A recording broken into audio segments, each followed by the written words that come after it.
It is your prisonplanet.tv memberships that fund so much of what we do here on this operation. And then we're more than happy for the TV show after it's aired live, then be leaked out onto the web to tens of millions of people. That's our goal.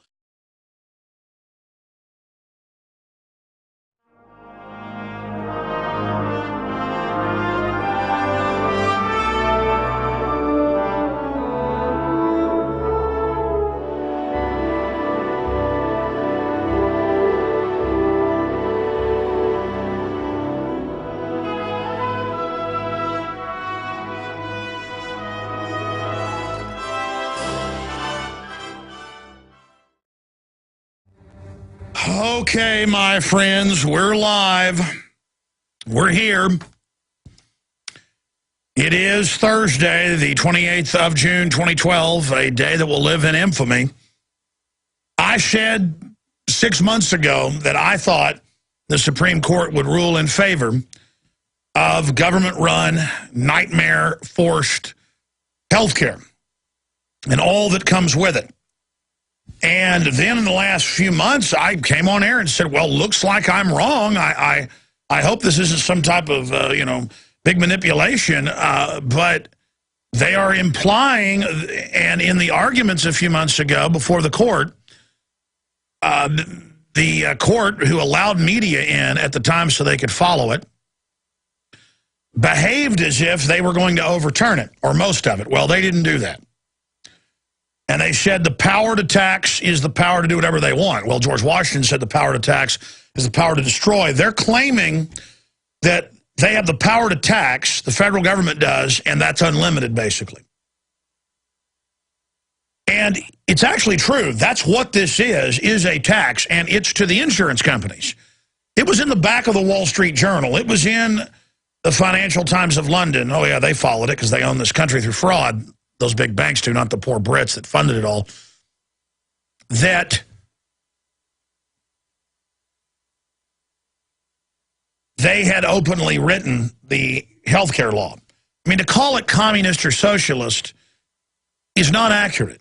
It's big insurance companies owned by the big mega banks, the people that openly say they rule the world.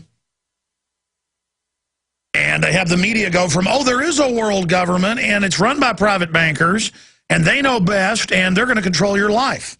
And they're going to bankrupt your city by design by putting their people in to sign on to their debt. They're going to steal your pension funds, and then they're going to ratchet up the taxes and take people's private property to fund the bureaucracy, and that's just the way it is.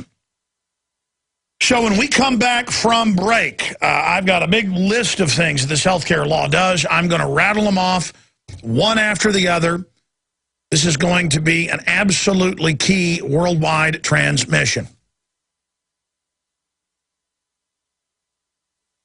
So we're going to be covering all of this today, but I was driving into work this morning listening to a 1960s oldie station on XM. Because so much is going on now. Sometimes I just tune into music. I can't even handle listening to talk radio and what they think is conservative or libertarian. The thin facsimile, the work of fiction. And when I heard the oldie station break in to announce, never heard them do that before, that it had been upheld, it was like a punch in the stomach. But it was a punch in the stomach I knew was coming. My instincts are always right. Always right. And I never listened to them. I came on here the last 6 months and I said they're going to uphold it. I said it years ago they'd uphold it when I got to the Supreme Court. And I said, you watch. And everybody's like, no, they said they're going to overturn it. And I said, okay, if that happens, I have some hope. And of course, they upheld it. They did not overturn it. Of course. And you've got the Janet Reno / Big Sis clone, well, Sotomayor and Kagan. McKagan's a dead ringer for the other clones, the other goblin creatures.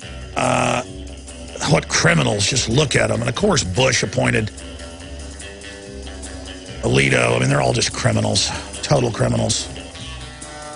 And I knew it was coming. Everybody's like, no, you're wrong. So I said, okay, we'll see. They say they're going to overturn it. I'll have some hope. Of course, those criminals upheld it. They're stinking, enemies of this country. You want hell? You got it. You want tyranny? You got it. You want control freaks in your life even more, running every facet of it? You got it. I've told you since they passed health care for the last 2 years that you were going to see the Supreme Court of the United States uphold it. And the entire conventional wisdom since they first started having hearings a few months ago was, oh, no, you should have heard the questions they asked. The government can make you buy a car from somebody if they wanted to, or the government, can make you do this or that. This is very dangerous. Special interests can just come and now lobby government to make you buy their product. This is totally un-American. It's totally unconstitutional. It's why for 235 years, we've never had anything like this, because it's diametrically opposed to our system. It is the nightmare, control freak, eugenics-based nanny state on steroids. And I'm going to go through a list this morning of research we did and some articles, and it's only part of the nightmare. The nightmare is so huge, so deep, I don't know how to describe it. This morning, I got the news driving to work that the Supreme Court, who was going to announce last week but suddenly backed off and didn't announce, and I made the point I thought that was very foreboding, came out and basically upheld the entire government-run healthcare system that was written by insurance companies. So let's get one thing straight here out of the gates, okay? This is not debatable. NPR this morning had Gibbs and all the globalist minions and press secretaries of old on celebrating the people get their free health care. Isn't this great? Let's get one thing straight. The big insurance companies on record, go read the Wall Street Journal, go read New York Times. They sold it like, well, it's a good idea. The insurance companies are even for it. A consortium of them wrote it. Yes, that's why Obama's plan is Mitt Romney's plan, because Mitt Romney's plan was not his plan. It was the big bank's plan as a direct tax to them, as we've said hundreds of times. Hundreds of times. We've written articles. I can't believe how dead on this transmission is. It's unbelievable. You've ignored at your peril. And you know why? Because we do the research. No one else has been saying this. That it's a direct tax to the insurance companies to make 33 to 35, depending on how you interpret it, million people buy MD, mainline, foundation-created, controlled, Rockefeller-style medicine that we've had the last 90 years. Okay? And it allows the insurance companies and HMOs owned by Goldman Sachs, JP Morgan, and those other big mega six banks that are writing up their living will about to go belly up like Enron. They're really just shell corporations. The money's already been stolen. It's a designed implosion. They own the big insurance companies on record. And this is a tax, as the Supreme Court has said. And they claim that's their power. A tax directly to special interest. Your money doesn't go to Uncle Sam. They're saying this is a tax directly to, in fact, guys, will you cue up the CNBC piece where they say we're all slaves to the world government, please? Cue that up for me, because it's in your face, okay? Listen, it'd be bad enough to have socialist health care even run by good people, because it would turn into eugenics-based. Once you communalize everybody, folks are going to say, well, we got to control what you eat and do because everybody else is paying for it. And there goes free will, there goes individualism, here comes the nanny state into your life, in your bathroom, in your bedroom, in your medicine cabinet, in your refrigerator. And you notice all that's being rolled out right now. So I'm going to go through all of this, but it makes my head spin. And nothing has made me want to leave this country more than when I got the news this morning that they had just put the whole thing through. As my gut told me they would. Because, look, the elites that have taken over this country, the banksters, the Bernie Madoff, Ken Lay types that are creating the carbon taxes, and that just got upheld by a federal appellate court. This is the agenda they want. That's why the exact same thing comes out of Mitt Romney in his actions, not his rhetoric, that comes out of Obama. Because this is what they want. This is globally going in everywhere. You can watch on C-SPAN, the House of Commons. Every time I watch it, they have members of parliament get up to the prime minister, doesn't matter who's in office, Tony Blair or Cameron, or in between those two, the last guy. And they say, well, my constituent died of brain tumor. She waited 2 years to get it. It was almost 100% operable if she got surgery within 6 months, but they made her wait. And then Tony Blair gets up and says, well, I admit that's going on. We need to change that. We need more funds. Paul Watson, for a month, had a chest cold and was going to the National Health Service because you're not allowed to go to a private doctor that the elites go to unless they give you permission. And they gave him a little pack with some bandages, some Tylenol, some aspirin, and some things. And he went back and said, I can get this at the store. And he finally, with some herbs and things, was able to cure himself. Could not go see a private doctor, even though he had the money to go do it. That's what the government wants. That's the control they want. This government, all over the country, runs lies every year when school starts saying it's the law, you've got to take 40-something vaccines when there is no law. Even if you support vaccines, what does that tell you? It is a unified group of abject scumbag criminals. And it's we the people that have to start saying no to this. We've got to resist this. Now, let me give you another little nugget here. The IRS is going to get your medical records and is going to enforce this, and you've got to file with them. And they've got other legislation introduced where they can share your medical records and IRS records with any agency they want. Folks, Nixon got in trouble for just having IRS files. This is all total in-your-face evil. And why not? They've worked to get their people in all the regulatory positions, in the major court positions, and they're moving against us. Yeah, Obama is getting ready to speak about his big victory here in just a moment. And I'm not even going to go to that idiot. He's not even the president. He's a joke. He's a fraud. He's a teleprompter reading scammer.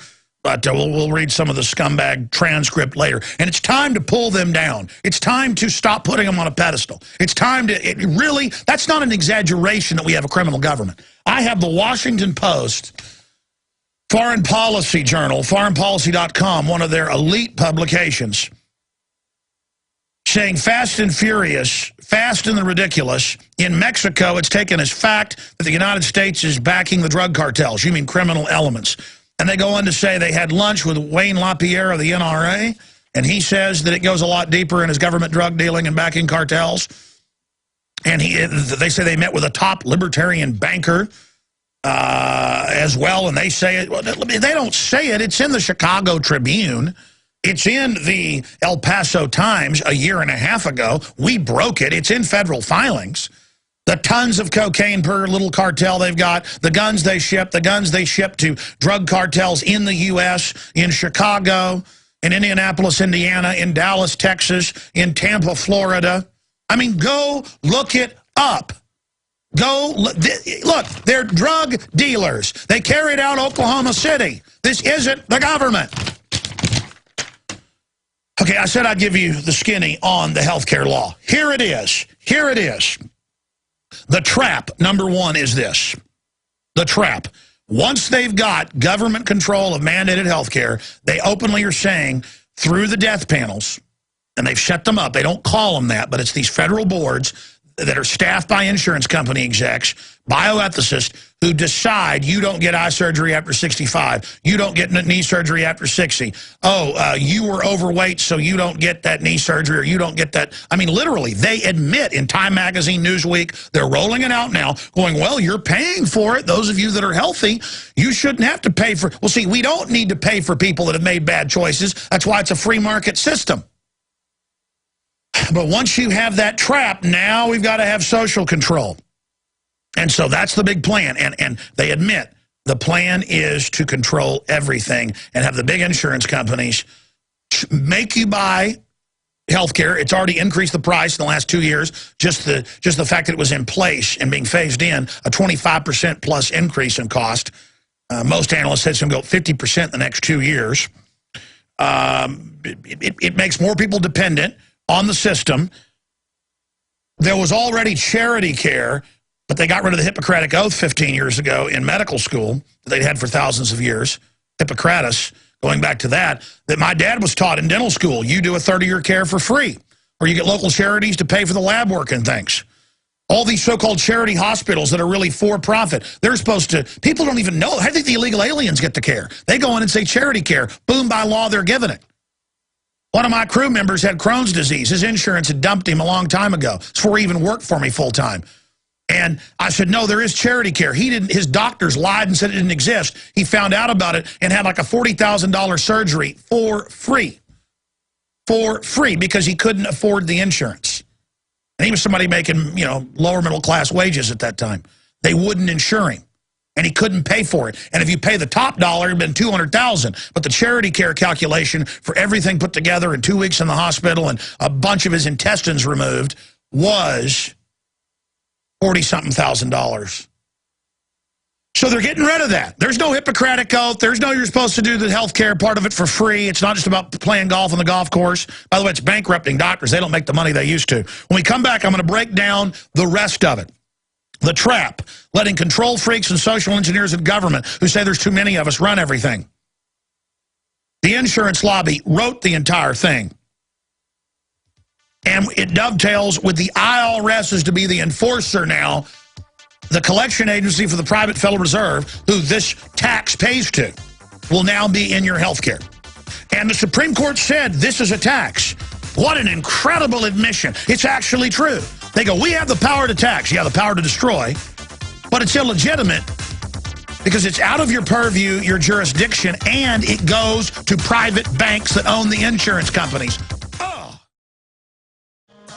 And like a boa constrictor, they're going to take their time coiling this system around us and squeezing us. During the short break, I was watching part of Obama's live speech from the criminal house, the White House there, that is being disgraced by all the rats and criminals that are inside of it publicly and all the different crimes they're committing, from putting our military under NATO and UN command and telling Congress they have no authority to giving al-Qaeda control of Libya and areas of Syria, as we reported 4 days ago, back on Sunday.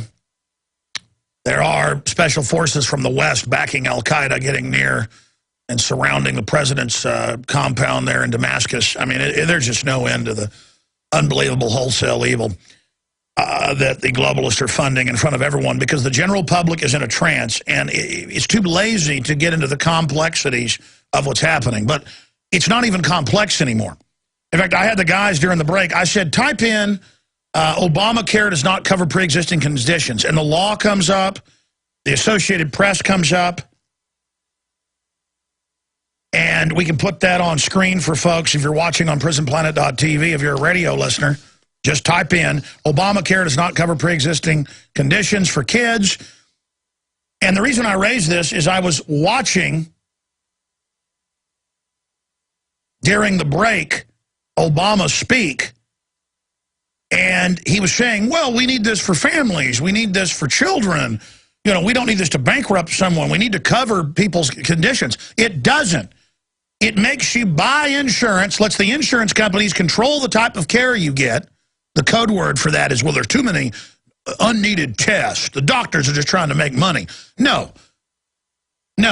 Daschle, in the book he wrote on it, and that's in the health law, said, oh, well, if you're over 65, you don't need that eye surgery. You need to go on and die.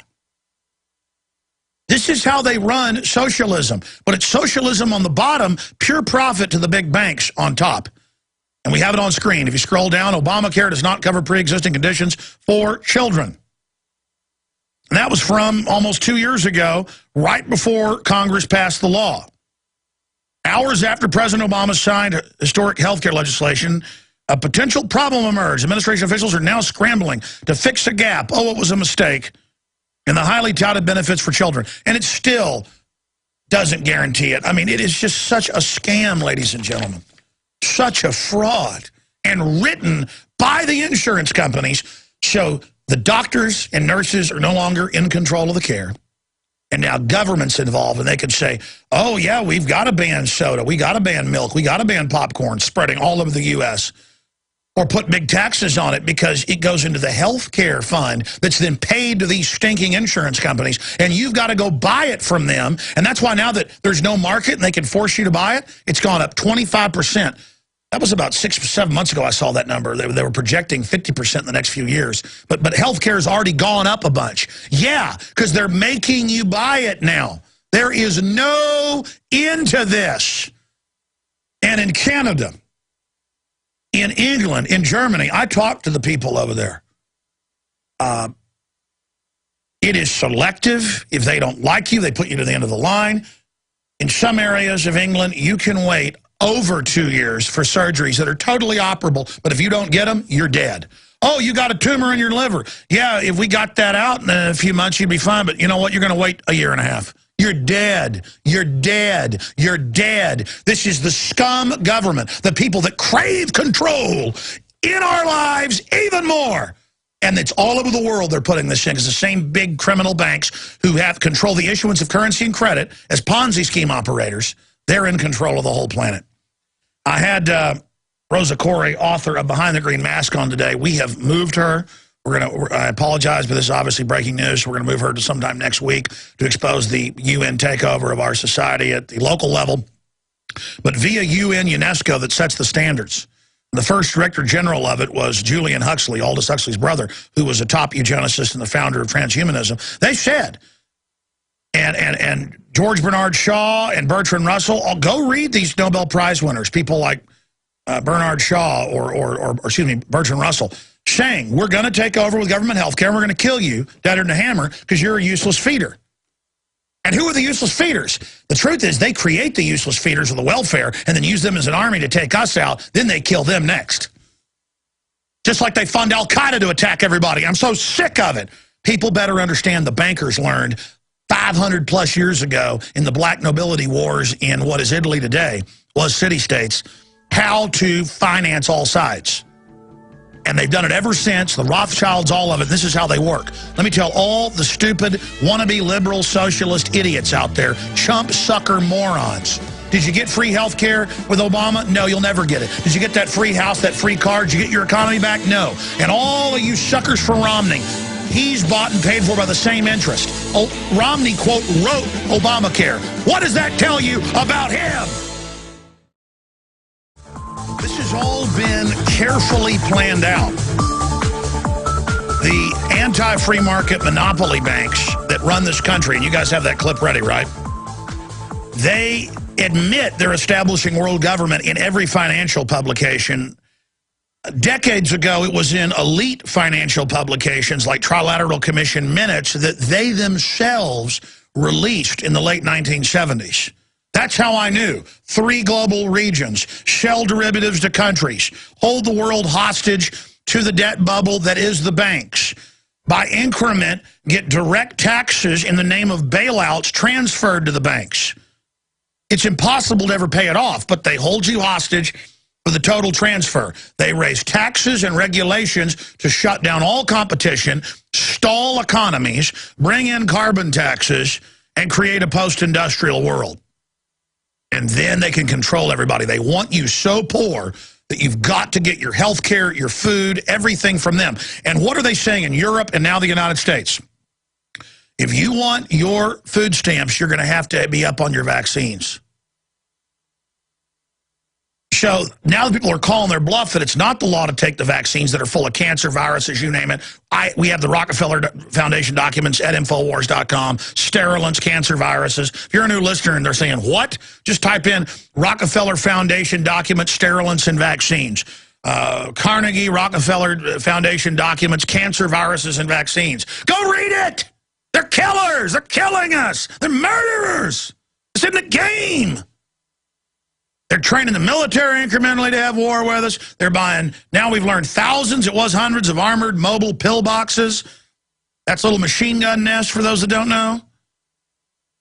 Shotguns, machine guns, armed robot cars with huge 50 cals, armed drones in the skies. 450 million rounds of 40 cal, 250 million rounds of 9mm. 100 million rounds of 50 cal for domestic operations. I mean, they're just arming, stockpiling weapons, foreign troops coming in, FEMA putting out press releases, NLE 09, just type it in, 14, 15 countries training to kill us, training for war, training for hell. And they're going to implement this massive re-education takeover that'll make Stalin's re-education and Lenin's re-education look like a cakewalk, look like Sunday school. This isn't a game, people. They mean business. And that whole act, my instinct was, this is all an act. Alito, all them, they don't want anger to build over this. They want to just drop it on us.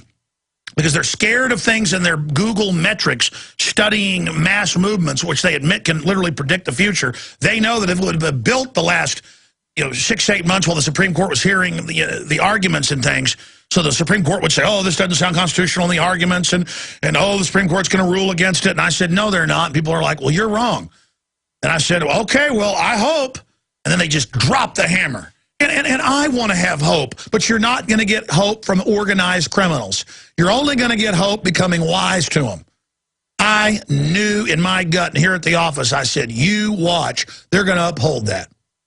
Everybody's like, but they say it's going to get overturned, and Obama came out and said, I don't listen to the court. And I said, I've even said this on air. I said, I think that's all a shill to make us think that when I think I said this on air, I did, that when the court does this, well, it's like, well, Obama said he might ignore them. But now I guess we got to listen. So it's just all an elaborate shill. Just like when we were going to protest the fly garbage and the body scanners and the groping, we did an opt-out for Thanksgiving for upwards of a week and a half, 2 weeks. They just shut it down nationwide. That was confirmed. Because there wasn't a real terror threat. They're staging all that. It was, oh my gosh, they're going to say no. It's going to totally shut things down. We can't let them have a victory. It's that simple. This is all psychology. And the minute you realize that they're the enemy, they're criminals, and they want to implode things, no amount of tickets, no amount of taxes, no amount of regulations. I know what they do. I remember when they jacked up prices to go to national parks and tried to kick out a lot of the old folks that were there 15 years ago or so, the old-timers that weren't tyrants, and put in the environmental control freaks who would then take over the surrounding areas in the UN buffer zones under Bill Clinton's executive order. They told them, we may have to shut national parks and lay half of you off. And everybody got real scared for a year, and the Department of the Interior came out and said, oh, it's all right. It's all right. We'll just start writing a bunch of tickets and change the way we do things, and you've got a revenue generate, and we're going to stay open. And we're going to hire a bunch more people. And we're going to take property nearby. And we're going to sell part of our property. How's that sound? It's the same thing they call the cops in. Well, there's a shortfall. You better get out there and write some tickets. Here's your quota. All of it goes into the comprehensive annual financial report, 76% on average. Water districts, city districts. We did a big report on this. California is totally flush with money. But it's all been invested, not in pensions, but in globalist Ponzi schemes. It's all there. The numbers I was seeing last night, Aaron Dykes had an expert on going over the it's public numbers, but it's just not discussed. The California CAFR, Comprehensive Annual Financial Report, and it was more than 10 times their supposed debts, and what they're in the hole is just sitting there. But see, they only talk about the budget. The budget. When we first discovered this and covered it with Walter Burien back in the mid-90s, 1996 or so, it was only in the 60s, 60+%, depending on the state, and all of its agencies, the counties, its agencies, the cities. Ladies and gentlemen, this is the permanent political ruling class coupled with the 6 megabanks. And they take, back then, 60+%. Now it's over 76% last time we checked. 76% of all the tax money goes directly into private accounts. And you know who started this? The Dailies and the mafia before them in Chicago in the 30s and 40s. It's called the Chicago 1313, and the banks and the Chicago Business School. That's all the Rockefellers were. They were mafia too. They ran most of the liquor. Go look at the history up in Hot Springs, Arkansas, where they stayed and did things. It's on record there. It's not debatable. They use U.S. government train cars to ship the liquor everywhere, producing it right there in... I tell you, it's unbelievable. The U.S. government is nothing but an organized crime shell for these interests. That's why Wayne LaPierre has come out. This is in the Washington Post, publication foreignpolicy.com, and said, yeah, no, we think Fast and Furious goes deeper into government drug dealing and stuff. Of course it does. Of course it does. That's in the federal courts it came out. And see, this corruption's so out in the open now, they've got to shut everything down. They've got to start shutting freedom of the press down. They've got to start going after everything because they've gone so far. That's the thing about tyranny. The floor drops out. At a certain point, so many corrupt people are in, nobody in the system can say no to the other corrupt people. And so it's a free-for-all. And it's just they rob everything till it collapses. And the big banks have even created a stratagem off of old tyrannical systems that weren't controlled to control the black hole effect that this tyranny is going to create. And listen, you've got hope with Romney? Okay. Go in a room without oxygen and just hold your breath and hope. You know, that a Keebler elf's going to appear and give you some air. Again, Romney didn't write Obamacare. The people that controlled him, the big banks, did. Obama didn't write it. They were given it. The different special interests got together in hundreds of meetings after that and haggled it out. And it's admitted. Hey, what about this? Elena Kagan, must come out of the same cloning tank that all these other weird creatures that engage in evil, Janet Reno, Big Sis, Napolitano, Sotomayor. I mean, who are these people? It's the joke dirtbag criminals that they put in there who will rule anything. Supreme Court ruled black people weren't humans. They wanted to build the court up in this little game where Obama says the court doesn't matter. Oh, how dare you, Obama, we hate you. Better do what the court says. Also, when it did this, he'd say, see, it was all a setup. It's all coordinated. At that level, it's totally coordinated. And now, 1/7 of what was left of the economy. Half the economy, one way or the other, is dependent on government. Half. Now you give it 1/7 more. That's, well, do the math. Do the math. I mean, if already 3.5/7 were government, and now one more of those 3.5 are left, so that other 3.5 now, I don't know, 65% is government. I mean, wow, that's really good. Oh, yeah, land of the free, home of the brave. Oh, there's a drone. Oh, there's cop cars in every corner, but government's bankrupt. Oh, write some more tickets, write some more tickets, write some more tickets. Pull over some more, guy driving a dump truck to barely pay his bills. Oh, but it gets better. They're proud of it. I pulled up Politico. I pulled up the Associated Press. I pulled them all up. Look at this up, Politico. Headline, Rubio, IRS to come after uninsured, and that's in the legislation, that the IRS is going to enforce it and is the enforcement mechanism, and that's what they say. They say it's a tax administered by the IRS. You show the proof of where you bought it and that it's authorized by them. The IRS is now in charge of your health care. The collection agency for the private bankers, they're the government. That's who we pay the taxes to. Or the IRS is going to charge you penalties and interest. Oh, that's going to help the dump truck driver where I drive to work every day and watch 3 to 7 City of Austin truck police pulling over even brand new trucks and harassing them and opening the engine and white glove inspecting them. I wish you'd white glove inspect the criminal government. Oh, but you can't do that. And the narcotics trafficking and the gun trafficking, and you're told, hey, go do this or your job's gone. Okay, so you pull over the dump truck driver, you find dirt on the bumper, anything, give them giant $500,000 tickets.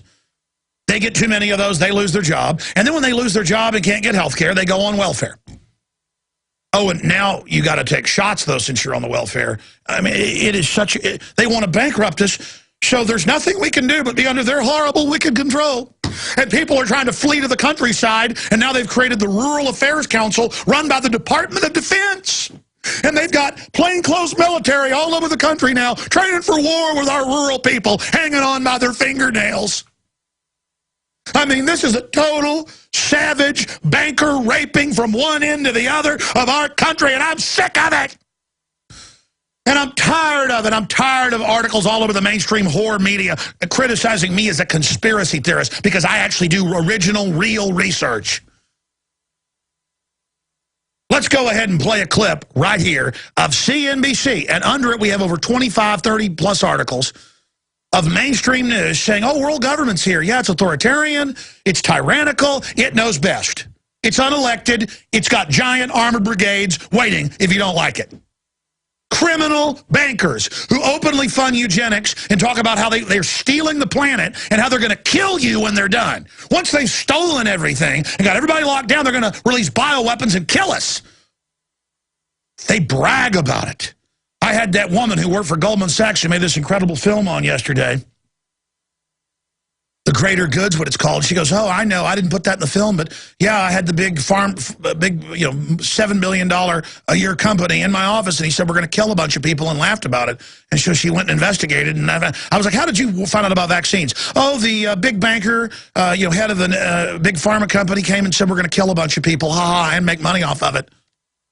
And I went and looked her up. I had no idea she was this big high-powered Goldman Sachs top-level director in multiple countries. Yeah, Leslie Manookian. That's how you wake up. They talk about how they want to murder us. That's why.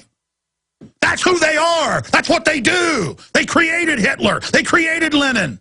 They created Stalin. They put Mao in power. They created Al-Qaeda.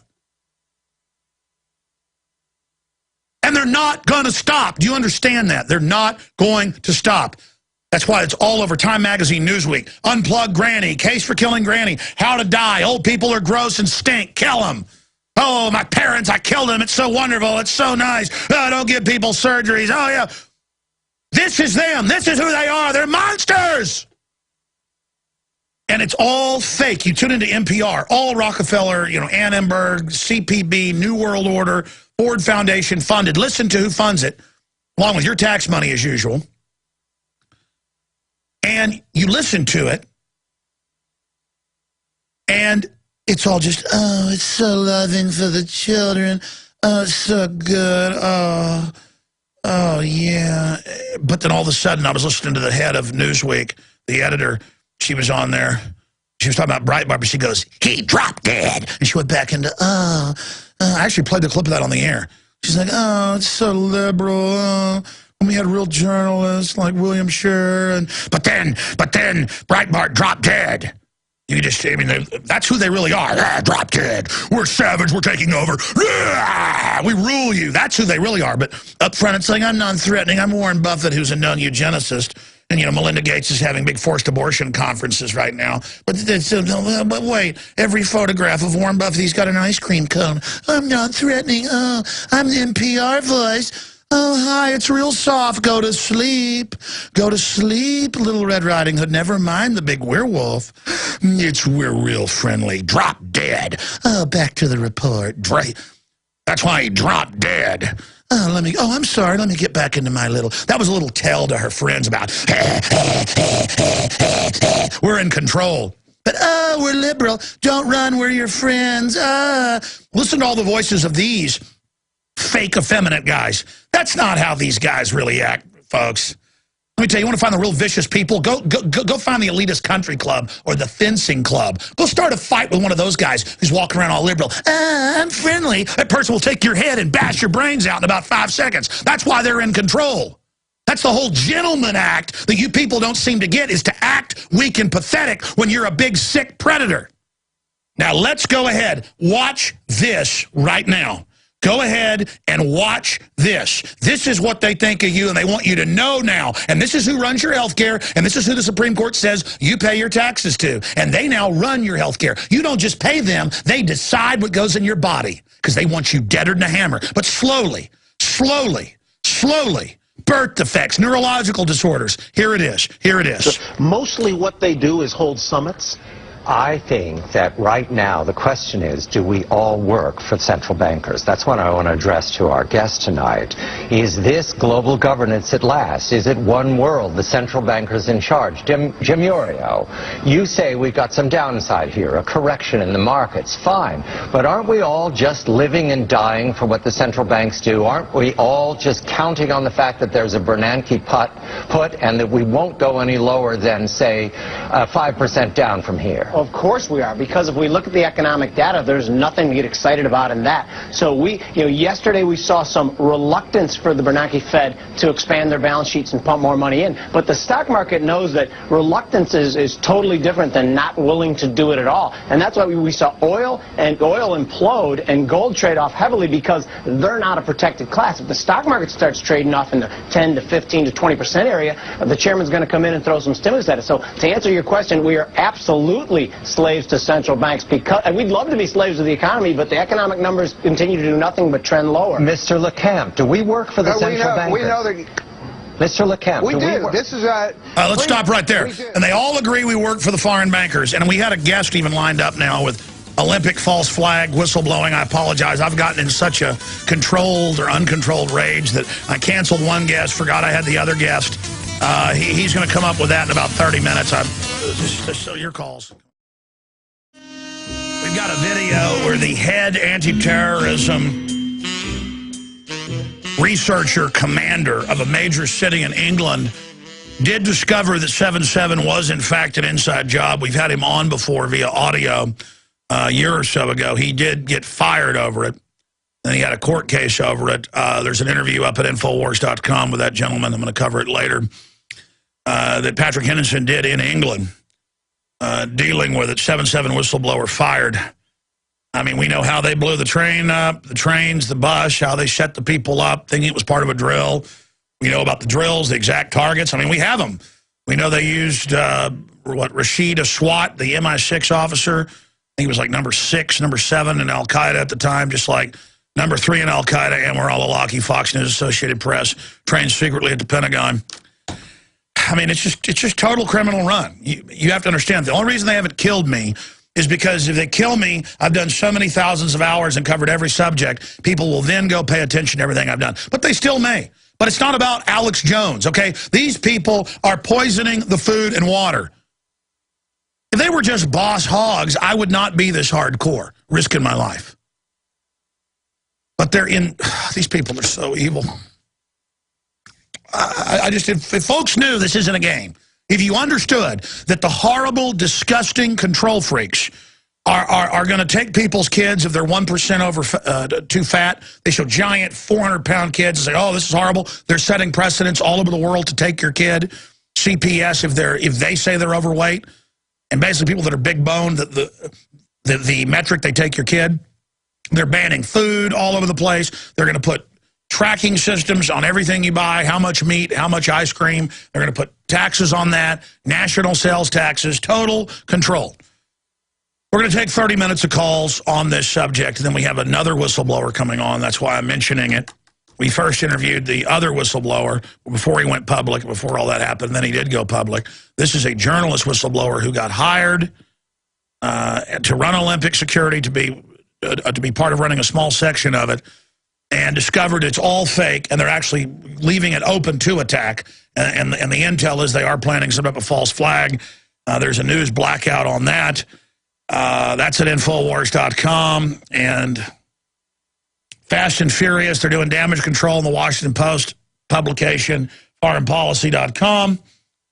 That goes out to elitists to get their talking point straight. And the headline is the fast and the ridiculous. In Mexico, it's taken as fact that the United States is backing the drug cartels. I don't know. It's just in, 10 or so big newspapers where they go to the federal court, and there it is on record where the federal court admits, yeah, we run this drug cartel. Yeah, they shouldn't have been arrested for shipping 5 tons of cocaine in. We did give them guns. Yes, they work for us, national security. Sounded like Hal Turner, the big white supremacist. I told you for a decade he was a Fed, and it came out in federal court again in Chicago. He was a Fed. Highest level national security. But he threatened some state judges, so they still arrested him. I mean, folks, this isn't a game. It isn't a joke. We're in trouble. We're in a Mayday situation. And all of you out there that serve this system, did you get a memo not to drink out of bisphenol A? Did you get a memo not to take the vaccine? Did you get a memo not to drink fluoride? Hey, you wonder why you got somebody in your family who's got a chromosomal issue or mentally retarded or got cancer or birth defects, and why the neighbor kid's got it too, and why your buddy at work's wife's dying at 37 of cancer? Because they're killing this buddy pal. That's why. There's no way out of this but beating these people. They got a giant, overarching scientific takeover plan with brainwashed public. Men go to all these comic book movies and imagine that real men are comic book characters. A bunch of Arrested Development people. We're in a Mayday situation. Toll-free number to join us, 800-259-9231. I want to hear from doctors. All right, I have just had an hour of torture. Just focusing on how evil government-run, banker-run healthcare is. The Supreme Court says it's a tax, and it's a criminal tax directly to foreign banks. But that's not even the bad part. They're going to run healthcare and control, even if you have the money for the procedures after it's phased in, what healthcare you can get. They're moving to restrict vitamins and minerals and everything else. I can't stand the control freak class and all the different scum and criminals that work for it. Now they get up there and say this is so children get health care when they don't cover pre-existing conditions for children or anybody else for that matter. And it's just further meant to totally bankrupt us. Meanwhile, they take 76% of the money on average and put it into secret shell accounts. They aren't even really secret. It's secret because the public's ignorant. And I guess it's not a secret that a whale shark's swimming around in the Gulf of Mexico, but if you don't go and look at it, identify it, it is a secret. And it's just the people perish for lack of knowledge. And it's all right there. It's all just right there. All how the criminal network works, what they're doing, how they're operating. And once they get this plan really in place, they're going to just be killing us left and right with all the stuff they put out in the environment. And then they'll run the cure or the treatment. And they'll have the different charity events for it. And I'll have to sit there and watch the killers running charity events for what they've done. I mean, it's just, there's never an end to it. Does it ever end? Does it ever stop? It's just evil's victory after victory after victory, and all the stupid, well-meaning people that get conned by it, like children who've had their brains microwaved. I mean, Eric in Colorado, you've heard my rant about this. The IRS now to enforce health care and penalties and interest if you don't, and they'll have your medical records. I mean, is there no end to this? You know, Alex, I think a lot of people had a similar reaction when Social Security got passed so many decades ago. I think you're being a little alarmist. Oh, that is an actual talking point. Yeah, and it bankrupted us to the foreign banks, and we've lost so many of our freedoms, and that's how they argue that the government, there's no Social Security there. If people took their Social Security money and put it in guaranteed investments of 3.5% a year, you'd get double the money most of the metrics show. Go ahead. So you support this. So you like what the insurance companies wrote? I do. I'm not going to say that the insurance companies wrote it. Yes, they're going to make more money off of it. But the thing about it, listen, punk. People need to make. Put him on hold. Put him on hold. It is a fact that the insurance companies wrote this. They had the head of the insurance company consortium, their head lobbyist, in the Wall Street Journal admitting that they wrote it. And you just say, I'm not going to say that they wrote it. The insurance companies wrote it. People like Elena. Okay, was Elena Kagan involved in the writing and putting it all together with the insurance companies? And is that a conflict of interest to then be appointed to the Supreme Court when she had a hand in putting it together? No, I'm not. Sorry, but it's... No, what you are is an idiot. What you are is an idiot. What you are is an idiot who wants to believe propaganda and just spewed out a White House talking point. Obama said that. He said a few years from now, this will just be accepted and we'll see it as good. Yeah, like 52 million abortions. Do you like abortion too? Let me guess. Do you like abortion? I support a woman's right to choose. Okay, I appreciate your call, pal. And that's what, okay, there you go. You think it's a right to choose, and now the eugenicists say, in top news, heads of universities kill babies up to age 3. And you'll sit there with that little fake, condescending NPR voice that where he relishes his voice and relishes saying a talking point at me. I bet that guy is a nobody. He's never run anything in his life. And, I mean, I know his MO right now, but he can copy talking points and feel smart. You're an idiot. Okay, I'm going to go to your phone calls here in the horrible aftermath of banker care, insurance company care, known as Obamacare going in. Written by the insurance companies, doesn't cover pre-existing conditions, has the IRS make you give your medical records and that you have insurance to them, and then they take money out of your bank account, no judge, no jury, with penalties and interest. And let me tell you, the way their penalties and interest work, if you didn't buy $5,000 worth of health care, by the way, the price is going up now because of this, it turns into $15,000 in a year. And they'll come take your house because they care about your children, because the government wants you to have health care because they care about the children. That's why the Associated Press admits it doesn't cover pre-existing conditions. It's written by insurance companies to scam you, period. That criminal, Elena Kagan, that came out of the same cloning tank as Janet Reno and Big Sis and the rest of them, whatever her name is, Mrs. MSNBC host, Rachel Maddow. You've got same cloning tank. You've got Sotomayor, all these people. Janet Napolitano. I mean, what a joke. What a sickening joke. And again, some of these people appointed by Republicans. Alito, what do you expect? The government has the power to tax you. Really, any tax they want, power to tax, power to destroy. And it doesn't just let the IRS control your health care and take your bank account as they jack up the prices. And again, it's up 25+% just because of the law passing, just getting ready for it. They're talking about 50% in the next few years. Oh, that's really good because it's written by insurance companies, 30+ million people. They buy it now.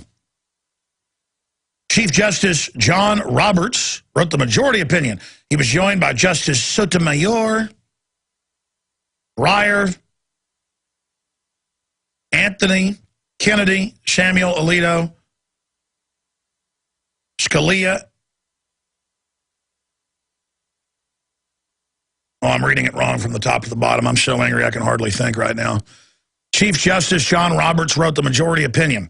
He was joined by Justices Sotomayor, Breyer, Ginsburg, Kagan. Those in the dissent included Justices Anthony Kennedy, Samuel Alito, Scalia, and Clarence Thomas. And that's an argument right there to vote Republican.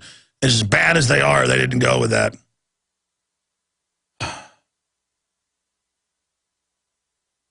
And I mistakenly said Alito voted for it earlier. I was so angry I was reading this wrong. So Chief Justice is John Roberts, wrote the majority opinion. He was joined by Sotomayor, Breyer, Ruth Bader Ginsburg, and Kagan. Goodness gracious.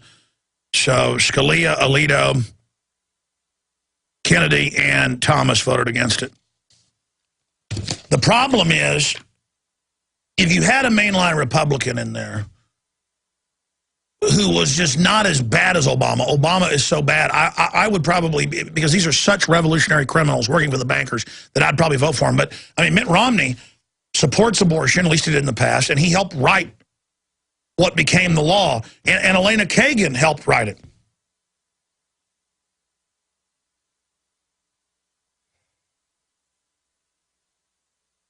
I thought that was crazy when I was reading that Alito part, but they have it written out in 2 lines that looked like it was stacked underneath each one. I was like, wow, he voted for that?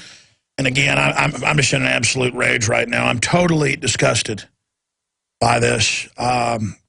Here's Associated Press. Obamacare does not cover pre-existing condition in kids. But he's up there talking about how it's for the kids and how it's sweet and how it's compassionate. And I saw a headline earlier in the week that $17 trillion has been spent on the poor in the last 50 years and that things haven't gotten better. That's with Cook numbers. It's gotten worse. Things are worse out there. Look at it. The people have been turned into animals. In fact, guys, I can't remember if it was 15 or 17 trillion. I'm so angry I can't think straight. Will you type in 17 trillion spent on the poor with no effect, with no change? I want to get the actual headline. I'm going to go to your calls and try to settle down now. This is just absolutely disgusting to have the control freaks now in control of this.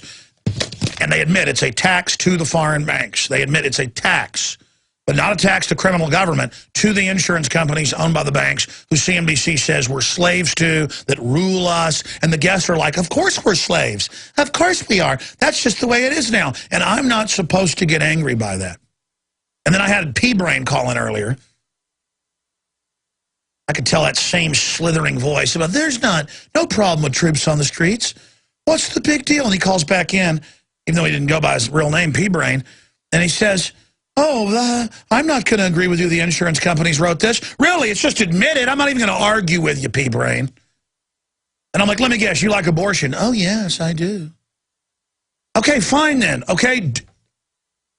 It's one thing if you call in disagreeing, but when you call in with that self-affected, self-important NPR voice because you feel powerful because you're part of the system, because you've cozied up to Satan, okay?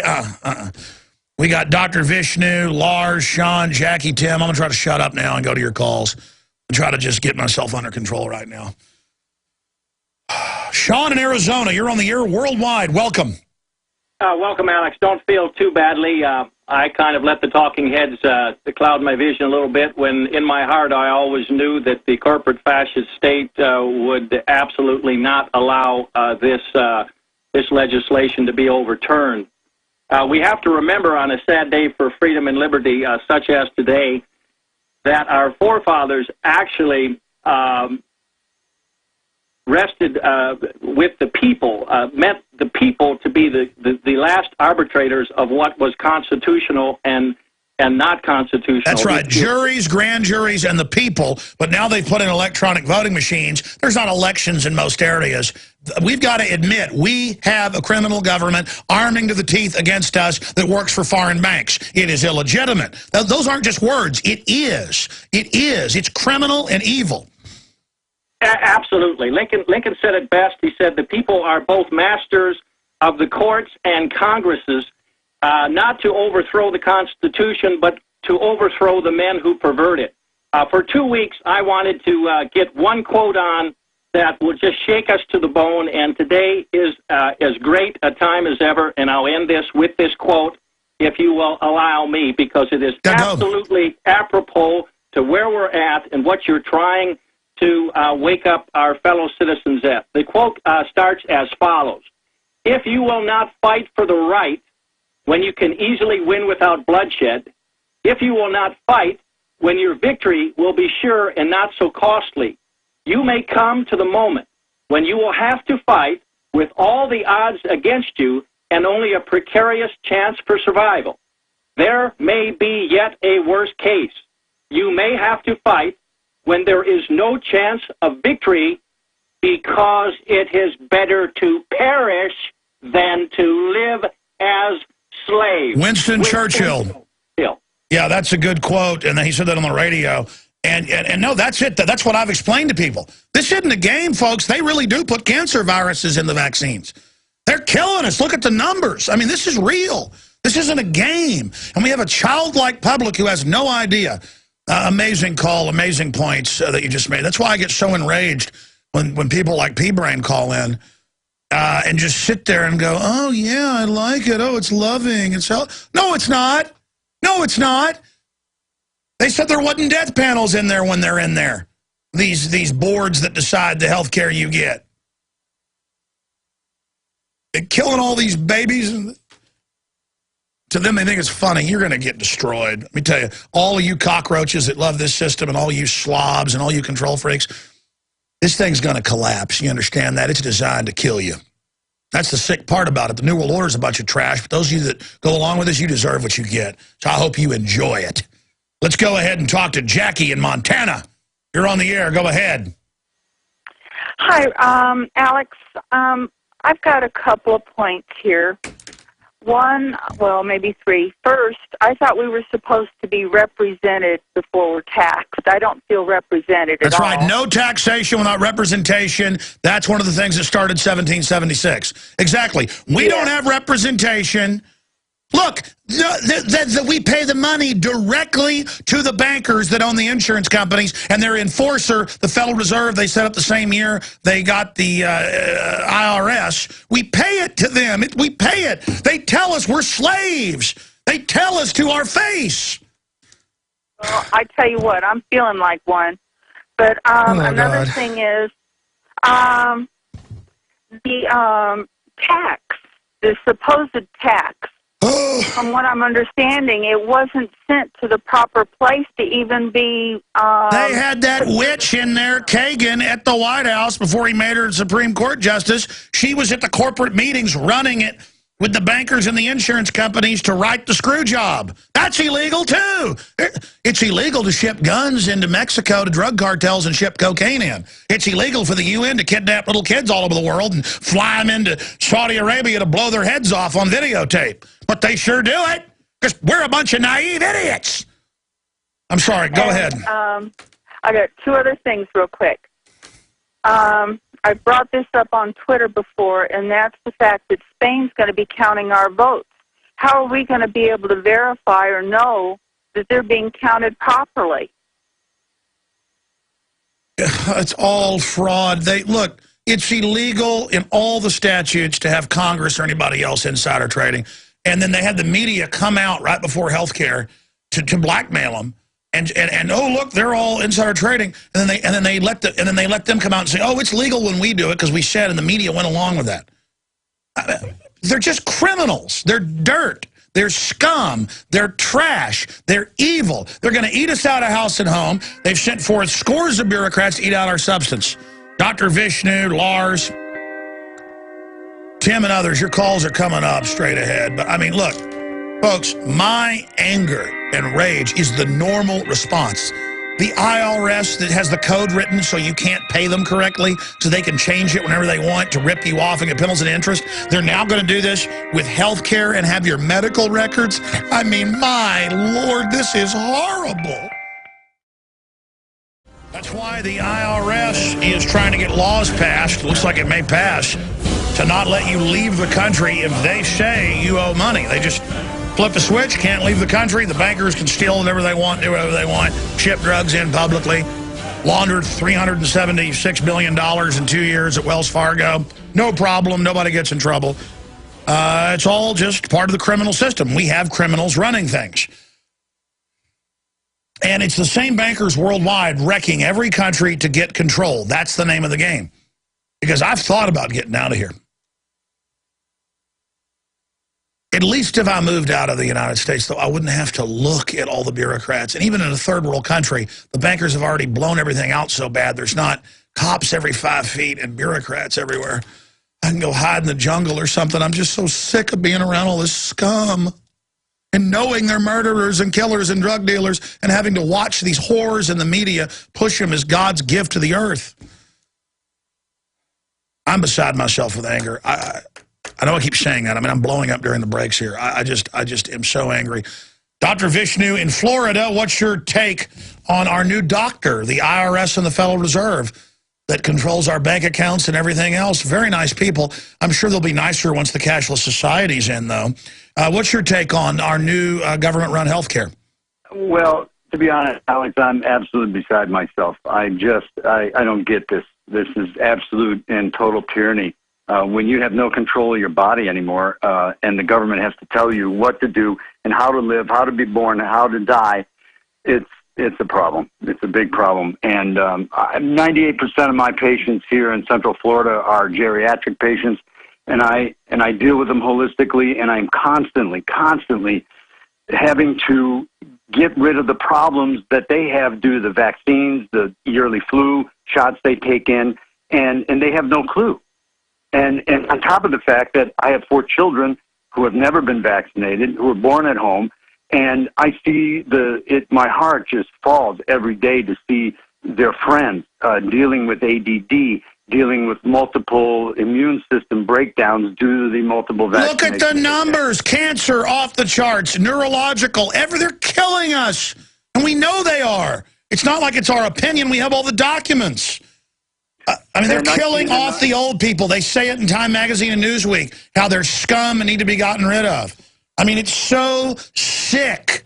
And then you get some control freak calling up going, government wants to help us. I think it's good. It's liberal. No, it's not. Especially, I believe, when you see what's going on during flu season, when they're putting the ads out. They're having the placards down in front of Walmart and CVS and Walgreens. Come in, get your flu shot. Got to have your flu shot. And now everywhere I go, I walk down the street, it's like every 5th child or whatever, it looks like it's just blasted with autism. Just, doing all the autistic tics and things. You just feel sorry for them. And it'll be a good-looking kid, too. Nice parents. You just realize, oh, the enemy attacked them. And then some cop drives by looking at you like you've done something wrong. And I know I'm not saying the cop himself is bad, but I'm like, hey, they just brain damaged this kid. I'm sick of it. I mean, that's why I get so angry. I get so angry at the system and some moron TSA person asking me where I'm going and stuff, to like get me used to being talked to, acclimating me. And I'm just like, shut up, idiot. Your boss has carried out the attacks, you scumbag pedophile. I'm sorry, Doc. Anything else? No problem. Well, there are 2 things I just want to mention. I think your work with Dr. Wallach is profound. It's great stuff. His stuff is great. I know him, his work for a long time.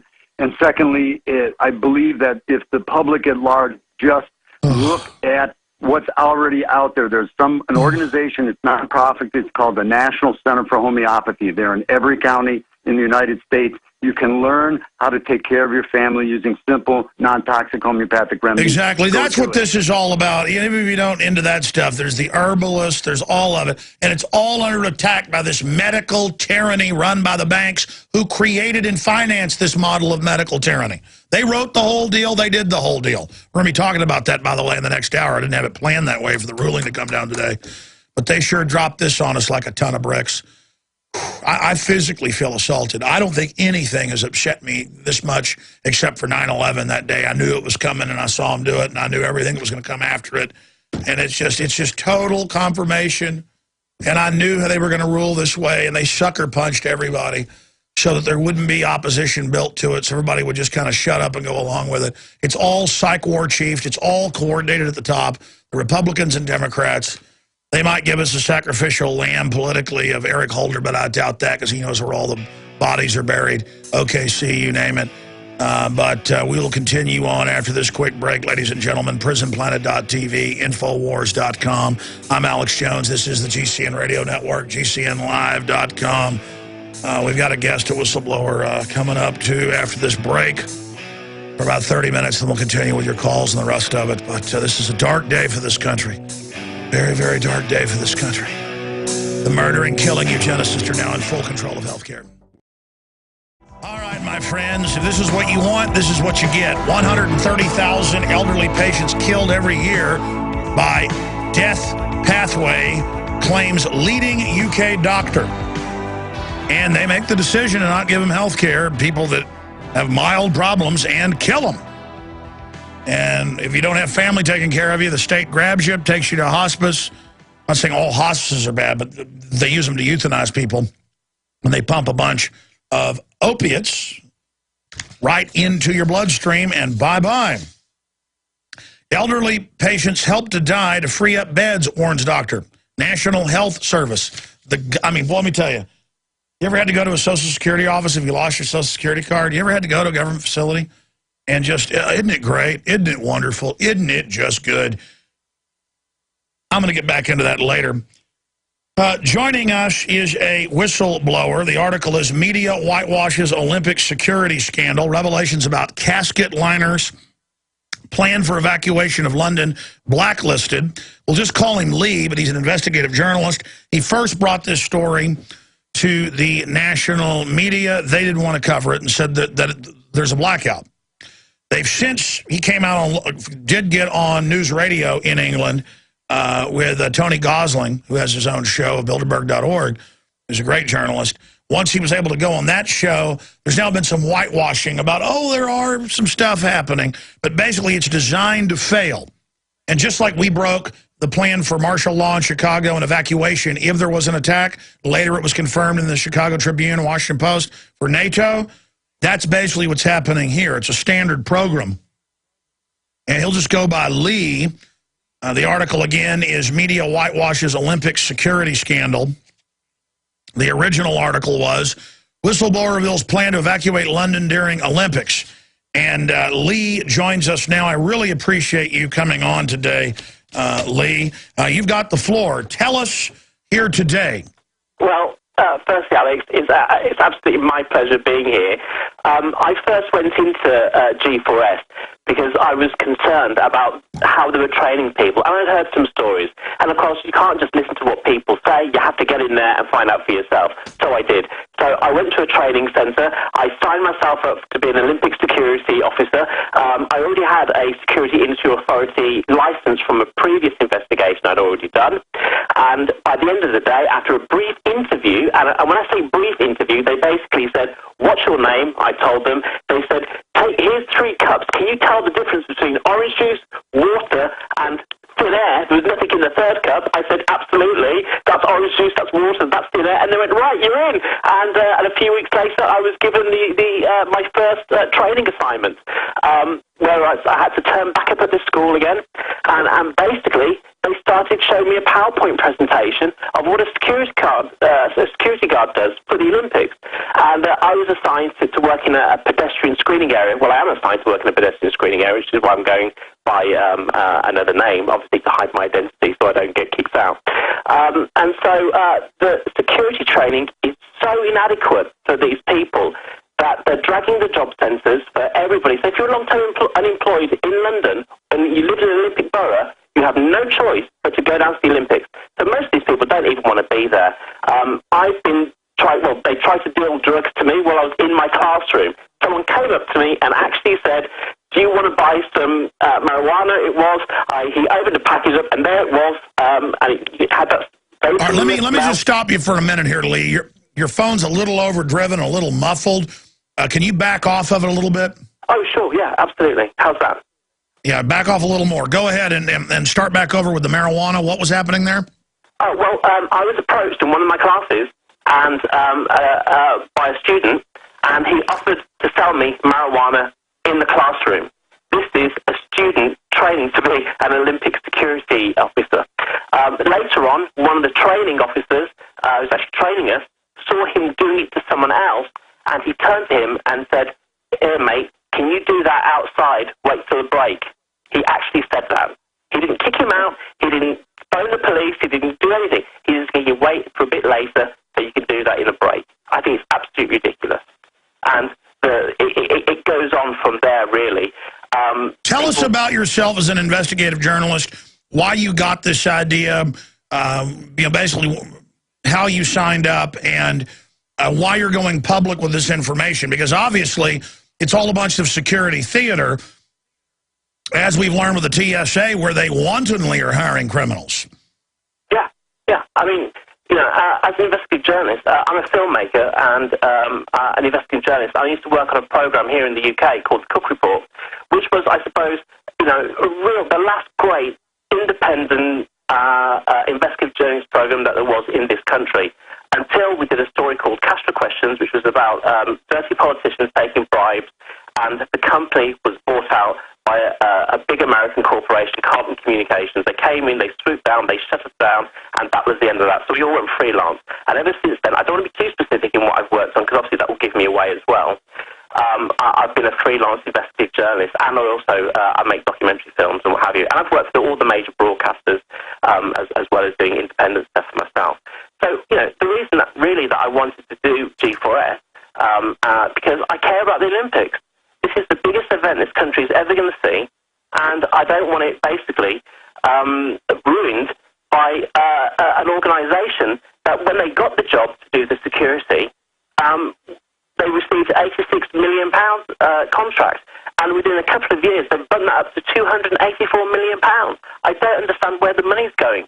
So I went, okay, I don't get this. I'm going to go and join the security team, and we'll find out exactly what they're like. Why do you think they're doing this? I mean, they claim there's such a big terror threat. Why do they want the most flimsy security possible? Tell us about who's involved. I know Watson's article was reporting that it's mainly foreigners who are to be the security people. Yeah, that's predominantly true. They are. There's a lot of Nigerians, a lot of Asians who are basically the local populace of the areas, the Olympic boroughs. They're very black-heavy and Asian areas of London, and they're getting them to basically work. They hadn't done a day's work of security in their life. They're having to put them through their Security Industry Authority license. They have to be licensed before you do any kind of security work in the UK. And so the Olympic Authority are paying for everybody to have their SIA licenses. And these people are being rushed through this program. It's not a hard program, but it's a proper test. I did it. I actually found it. You had to revise for it. There's none of that going on. They sit there for a couple of days and they get the license, which is a joke in itself, really. And then they're on to doing security training. And the reason that this is happening is that they want the worst security there, because obviously, as far as I can see, if something happens, a terrorist gets in, they can blame it on the security. And G4S, being the biggest security company in the world, so they claim, will basically blame this local indigenous population who they couldn't train or untrainable or whatever excuse they'll come up with at the time. You know, I'm used to doing false flag operations as part of investigative journalism that I've done previously. And I proved, without a shadow of a doubt, because I talked to British agents and their handlers, between collusion between the IRA and the British government. And in fact, one of the British agents said to me, there are more British soldiers in the IRA than there are Irish people in the IRA. I've had members, British commandos on who were killed after they were on the show. I've had people like Steak Knife on. That got forced out by alternative journalists, but was later, for those that don't know, in the London Guardian and the other big papers, that the entire leadership cell was not infiltrated, but was run by British intelligence, and they would do violent things if they couldn't get IRA members to carry out attacks. That's right, yeah. And, you know, from Jerry Adams, Mike McGuinness, Steak Knife, there's another guy, Kevin Fulton. These people are all British agents, you know, and so I've done this kind of work before. And this agent, Kevin Fulton, had trained with the FBI, had come back over, went to Ireland, and was teaching other IRA members how to make bombs that go off with the camera flash and infrared flash. So I know all about false flag operations. And this, to me, feels like the same thing. They're putting in a level of security that is inadequate. I'm telling you that now. I was at the training facility a couple of weeks ago, and people didn't know how to search a bag. You know, they were standing there, and it was like a little test. I was standing next to one of the trainers, and the guy was going through, trying to search a bag, and he was just basically staring at it, you know, touching it with his hands. And the trainer said, "It's all right, mate. I know what you mean." And I laughed, and I looked at him and said, "I'm glad you did. Can you explain it to me?" What was he doing? And the trainer just said to me, "Move on. Don't ask." And I was like, right. When I've asked questions about how the training's going, you know, what sort of things we'll be doing, all I've been told is, be the robot. Exactly those words I'm quoting. A trainer said to me, be the robot. Because I was worried because we were having to wear our uniforms, our security uniforms, from the Olympic venue back to our homes, and then back to, obviously, to work the next day. And I said, well, hold on a minute. This is a security risk. Policemen don't do that. Soldiers don't do that. Why are we expected to do that? I care about my family. I don't want them held hostage while I have to let someone through a gate or not search them properly, you know, to get them into the stadium. You know, that in itself is a security risk. And the guy just says to me, don't worry about it, mate. Just be the robot. You know, this is crazy stuff that's going on down here at the moment. We've also got these troops that are coming into London. And in actual fact, they're helicoptering them in under the cover of night time. If you live in Greenwich or in southeast London near Woolwich Barracks, you will hear Chinook helicopters going backwards and forwards all night long, and that's them bussing in these troops. And a British Army major, who's a doctor there, told me that he's got to look after 100,000 troops as they come through Woolwich Barracks, and then they moved on to other barracks in and around London. And he said he's seeing a lot of Americans, and he's seeing a lot of Germans, and a lot of other nationalities. And I said, what are these UN troops? And he said, yeah, I think so. So let's be clear, you're an investigative journalist, been part of these TV shows, all of this. Tony Gosling says you know, he can vouch for you. He's a great journalist as well. And you've covered false flag. That's on record. That these events have gone on. And now you're saying you're seeing all the telltale signs of false flag being prepared and more. They're bringing in to station all over London 100,000 troops, I guess using this really as an I-4 NATO/UN invasion cover, because I've noticed they use these drills as pretext for another mission in the future. So I'm not saying that the UN's invading now. The point is, this is just to acclimate everyone and get everybody prepared for it in the future.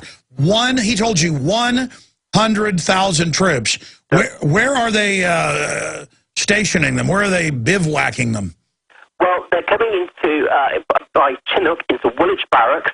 They're going through a medical procedure there and an orientation procedure, and then they're getting moved out And I assume they're coming in batches of 100 or 120, 150. These helicopter flights are going on all the time throughout the night. I mean, it's the fact that they're doing that at night and not in the daytime, which is suspicious anyway. I don't like things done under the cover of darkness, especially when armies and governments are involved. And then they're putting them out to barracks all around London, and they're just sitting there and they're just waiting there. And basically, as someone said to me the other day, they said, well, look, hold on a minute, what are these 100,000 troops are going to be for?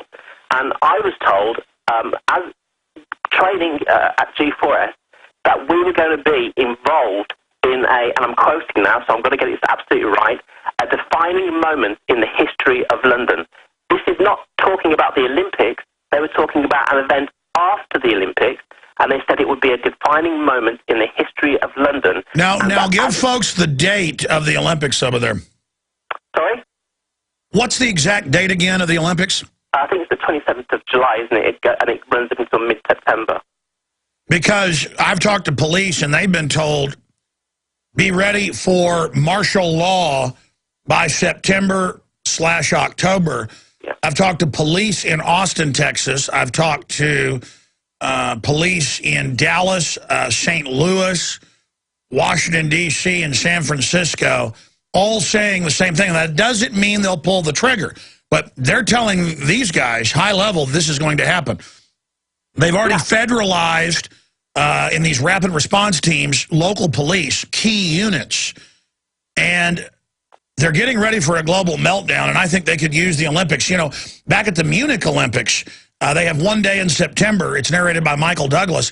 And at the end of it, they have the former head of German intelligence admit the whole thing had been staged and was fake, and that they'd staged a hijacking. And I went to and this thing won an Academy Award. And as an afterthought, they admit they staged that at the Olympics. I forget, what year was that at the German Olympics where that happened in Munich?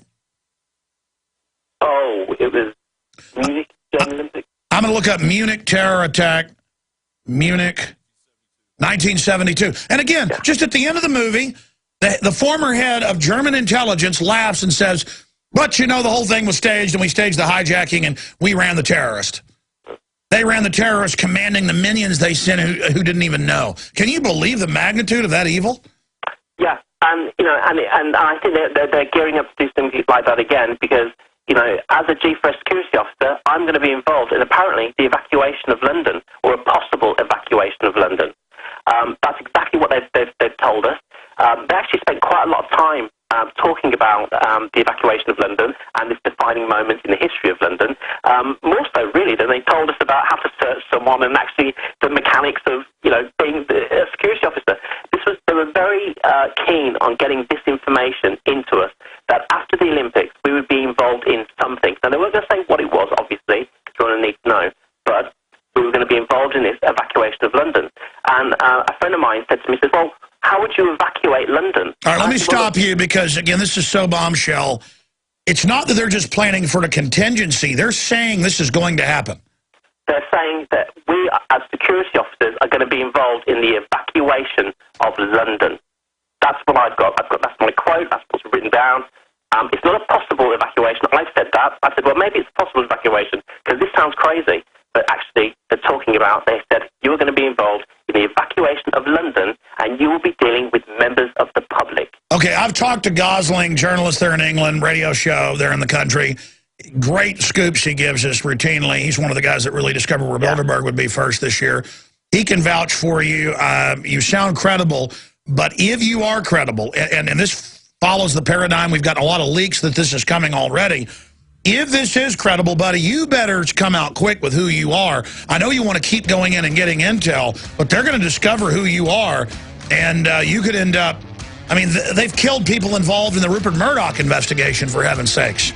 I mean, stay there. I mean, you know how many people they killed who were in British intelligence, who had a conscience and went public how they were really running the IRA. This is hardcore. Stay there, sir. We'll be right back. Wow. Wow.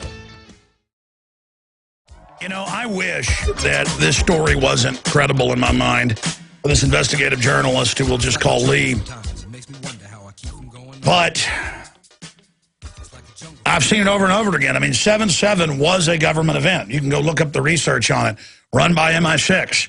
Even came out, they had a former high-level FBI counterterrorism guy, John Loftus, went on Fox News and exposed it.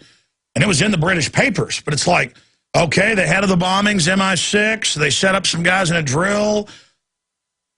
Some of them figured it out and ran, got killed. This guy's got a lot of courage we're talking to. Lee, you've worked these IRA cases being staged by British intelligence with the FBI and others. You know a bunch of those guys got killed, including investigative journalists. I mean, you've got a lot of courage. Why are you doing this? Because, well, A, it's in the public interest to know these things. Because if you don't know what's going on, then you can't defend against anything. If you know that the security is lax, that you know that they're actually going to turn off the walk-through metal detectors at peak times to get people into the stadium. There won't be any metal detectors on going into that stadium, and someone could basically walk through with a bomb, and you're not going to know because it's not going to ping because it's not going to be on. People need to know this. If you've got tickets and go to the Olympics, or if you're working at the Olympics, you need to know, and that's what whistleblowing is all about. You come out and you say, hey, look, this is in the public interest. I'm not doing this to be a hero. In fact, actually, I'm endangering my life by telling you this. But it's in the public interest for people to know these facts, and that's why I do it. Because, I care about people. I care about people in my country and from around the world, and I don't want to see anything happen to them at the London Olympics or for any other event or on the tube or anything. What do you think the defining moment could be? A terror attack, a bioweapon released, and then the troops appear from NATO and UN to save everyone, and, we learn how great it is to be occupied? Because I know they've done those drills here, NLEO 9, NLEO 10, NLEO 11. People can look those up. I mean, what do you think's happening? What are they planning to do with 100,000 troops?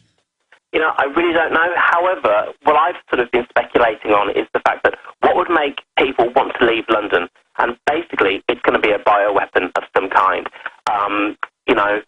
If a bomb goes off at the stadium, it needs to be, quite a large bomb or anything, but it won't be a nuclear bomb or anything like that. It will be a bomb, and it will just go off one of these probably high-velocity air bombs that they've got now, and they'll say it's a biological weapon, and it won't be. They'll just say it. And then the troops will come in, and people will want to leave London. People will be trying to desperately getting out. Well, number one, I mean, I don't get scared of big crowds, but I don't like it. I mean, I remember being a kid at a Dallas Cowboys game and going, man, what happened if something just instinctively, a child, I couldn't put my finger on it, but now I know, instinctively, if there's a stampede, a fire, whatever, it's a death trap. And this will have to be investigated, obviously, further. I hope your story is inaccurate, but from credible sources, they say you're credible, and this fits the MO. It's all theater to begin with. Now, could the supervisor have been mistaken about what he was told? How many people told you that there will be this big defining event? Well, 2 trainers were in the room at any one time. There's one trainer giving the presentation and another trainer basically sitting in the corner and checking what they say. And so this is standard training, is that a big defining moment's coming up? That's right. 800 people a day have gone through that training centre, and every 800 people that go through have been told this. And so the rest of the story is the media needs to go vet your story, but they won't, telling us it's probably true. We'll be right back. All right, I'm coming down off of the blood-pumping, headache-inducing anger over the global crime syndicate and its private collection agency with the private Federal Reserve, the IRS, quasi-government, running my health care and grabbing money out of my bank account, being upheld by the Supreme Court after the sucker punch of saying it wouldn't be. We knew that was a fraud. Hospital stocks soar on Supreme Court's ruling to uphold Obama's signature health care law. And I had a moron call in earlier and say the insurance companies didn't write it when they're on record bragging the head of their lobby. All over the news saying, I mean, it's just, these poor little mainline liberals are like little children. They just have no idea. And now the Supreme Court says it's a tax for the private insurance companies. I mean, and they just can't understand that. They just can't get it's a big scam and they're a schmuck. Let's go to Lee, investigative journalist. I'll just leave it at that. The articles are up at Infowars.com and PrisonPlanet.com. I obviously want to get you back up on the nightly news sometime next week as we get closer to all of this. The rest of the story is that you've tried to already get this to national media, haven't you? Yeah, absolutely. I've got a contact at Channel 4 News, who I regularly work with, and this story was actually originally going to go out through him, and he basically told me, he said, there's a blackout on this story, we're not doing it. And I said, oh. So I tried my other contacts, the other major media, and they said, we're not going to do anything that's going to go against the Olympics. And I was like, well, how do I get this story out? And the fabulous Tony Gosling said, you know, he invited me onto his show, and so we could break the story that way. I couldn't even get it into a paper, you know, or anything like that. So that's why I turned to Tony Gosling, you know, and he's great, and his show was amazing. We've had an amazing response for it. Well, we need to get this out to people because I've never had so much chatter and sources that won't name themselves for a couple months saying, watch the Olympics, something's big is going to happen. And we know it. We know the Germans would stage the deal at the Olympics in '72. I mean, that's admitted in One Day in September, Academy Award-winning documentary. And again, the whole movie is about Islamic terrorists and everything. And at the end, they admit, by the way, we staged it with them. Hello? Yes, are you there? Yes, no, I'm here. Yeah, great. I thought you'd gone then. No. I'm just marveling that they may go ahead with this even though you've exposed it. That's how dumb they think we are.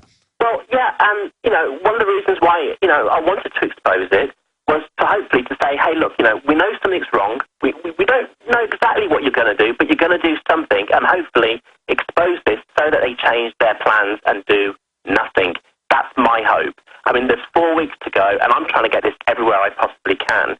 I mean, you know, one example was that they were faking the bomb checks in the stadium for the past 3 years, and that came out the other day in a newspaper here. And a couple of guys from G4S got sacked, but, you know, it hasn't gone any higher than that. They said, oh, well, you know, it's these guys' fault. If you're faking the bomb checks in the stadium for the past 3 years, you put your name to it, that is fraud, and that needs to be a criminal investigation. But, of course, no one investigates G4S. They're actually above the law, and that's what worries me. I want to set you up for the nightly news with an in-depth commercial-free interview, Lee. Thank you so much. We'll be in contact today, and thank you for all the work you're doing, and I look forward down the road. Hopefully at some time you can reveal your identity after you've been employed there. Are you planning to do that? Yes, absolutely, sir. I will do that. It's the big reveal. All right, well, we'll do that in the aftermath, and hopefully we can avert this false flag. We have a special guest coming up to give us his medical take on what's happening with government-run health care straight ahead. And I've got CBS News is going to be here to interview me. Not a good day to interview me, probably. We are into hour number 3, and for the next 30 minutes, I wanted to get Dr. Joel Wallach on today, and then we're going to get him back on the nightly news tonight for a more in-depth discussion. And we also are going to get, speaking of that's why I said Dr. Doug Rockey back on to get his take on government-run mandated health care. We're also going to get Dr. Russell Blaylock on, MD, brain surgeon, who really breaks down the horrors of government-run health care. More news and your phone calls coming up at the bottom of the hour. For folks that are holding, you can either hold or disconnect, but we will be taking calls as well as I did for much of the last hour. How they voted. Chief Justice John Roberts wrote the majority opinion. He was joined by Sotomayor, Breyer, Ginsburg, and Kagan. Kagan, who helped codify the Romney health care plan with the insurance companies. So she was the one in the White House codifying it for the insurance companies, who incidentally, Daily Mail and Associated Press report, hospital stocks soar on Supreme Court's ruling to uphold Obama's signature health care law. Insurance companies wrote it. They bragged they did. It makes 35 million people buy the health care and allows them to control what procedures you can get from MD-directed medicine. Also part of this tyranny is they're going after the herbalist, everybody else. It's on. They admit, by the way, the Supreme Court, I have the ruling right here. It's everywhere. You can't miss it. They're saying the government has the power to tax, really, without representation. And so you now pay your taxes to the insurance companies owned by the big 6 mega banks. That's what this is. Your taxes directly to the banks. That's what needs to be pointed out here. I'm not seeing any articles. They're all saying it's a tax to the government. No, it's not. It's a tax to the big mega banks who, if you go back to the 20s, had the reports put out through Congress to start trying to restrict all the other 4 branches of medicine and to create this monolithic system. And then they sold that plan to the Germans, who accelerated it faster. You know, the first people Hitler killed was through the medical system. That's all on record. The Soviets used it as well as a tyranny. And I wanted to get Dr. Joel Wallach, and over the next few days and next week, we're going to have Dr. Eisenstein on, who's a medical doctor and exposes the tyranny of the medical system. We're going to have other folks on. We're going to have, again, people that are experts in how corrupt the system is, like Dr. Doug Rockey. We're going to be doing it all. But we're joined by Dr. Joel Wallach right now, and boy, does he have a long bio. I will not go over the entire thing, but he ran a big federal program doing autopsies on zoological animals, and he found most of the illnesses were deficiency related. And he attended University of Missouri and received his bachelor's degree in science of agriculture. Veterinarian for 30 years. He worked as a research veterinary pathologist at several institutes. And for humans, they do animal testing. That's why his work is so important. And universities, including Regional Primate Research Center in Atlanta. That's the big famous one, where he discovered and identified the first animal models for cystic fibrosis in monkeys. He found that he could reproduce their condition at will because it was a nutritional deficiency. Dr. Wallach then made the decision to go into medical school so he could treat children for cystic fibrosis himself. He taught nutrition at the National College of Naturopathic Medicine in Oregon and became a primary care physician at the naturopathic degree. He also established his own company, American Longevity, now Longevity. InfoWarsTeam.com is where we have the great products discounted. Let me tell you, it's been a revolution for Aaron Dykes, losing 92 pounds, not even trying. I mean, the stuff doesn't even say it's for weight loss. You're just not as hungry when you use it. Things like Beyond Tangy Tangerine, Pollen Burst. And I'm not going to go into a whole pitch about that. I'm going to have him on tonight to break down a whole hour-long interview for the Nightly News. And we also have the maker of Obama's Real Father coming on with some new developments on the Nightly News tonight. But we've only got it for this segment and the next. Dr. Wallach, I wanted to get you on to give us your take on this monstrosity of the IRS having our medical records, and we have to file with them every year, and if we don't, penalties and interest, they're going to take money out of our account now. So now the IRS is our doctor if we don't pay the money to the private Federal Reserve. I mean, this is an incredible tax directly to these criminals. I know you've talked about this forever. You've beaten the FDA in court over and over again. You helped get the ruling protecting vitamins and minerals decades ago. I mean, you're an icon, of an unsung hero fighting these people. I don't mean to toot your horn for you, but I mean, people need to understand you know what you're talking about. What do you make of all this? I mean, it was like a ton of bricks falling on me today when they upheld this. Well, Alex, thank you, first of all, for the kind words. And you're exactly correct. This actually started in 1914.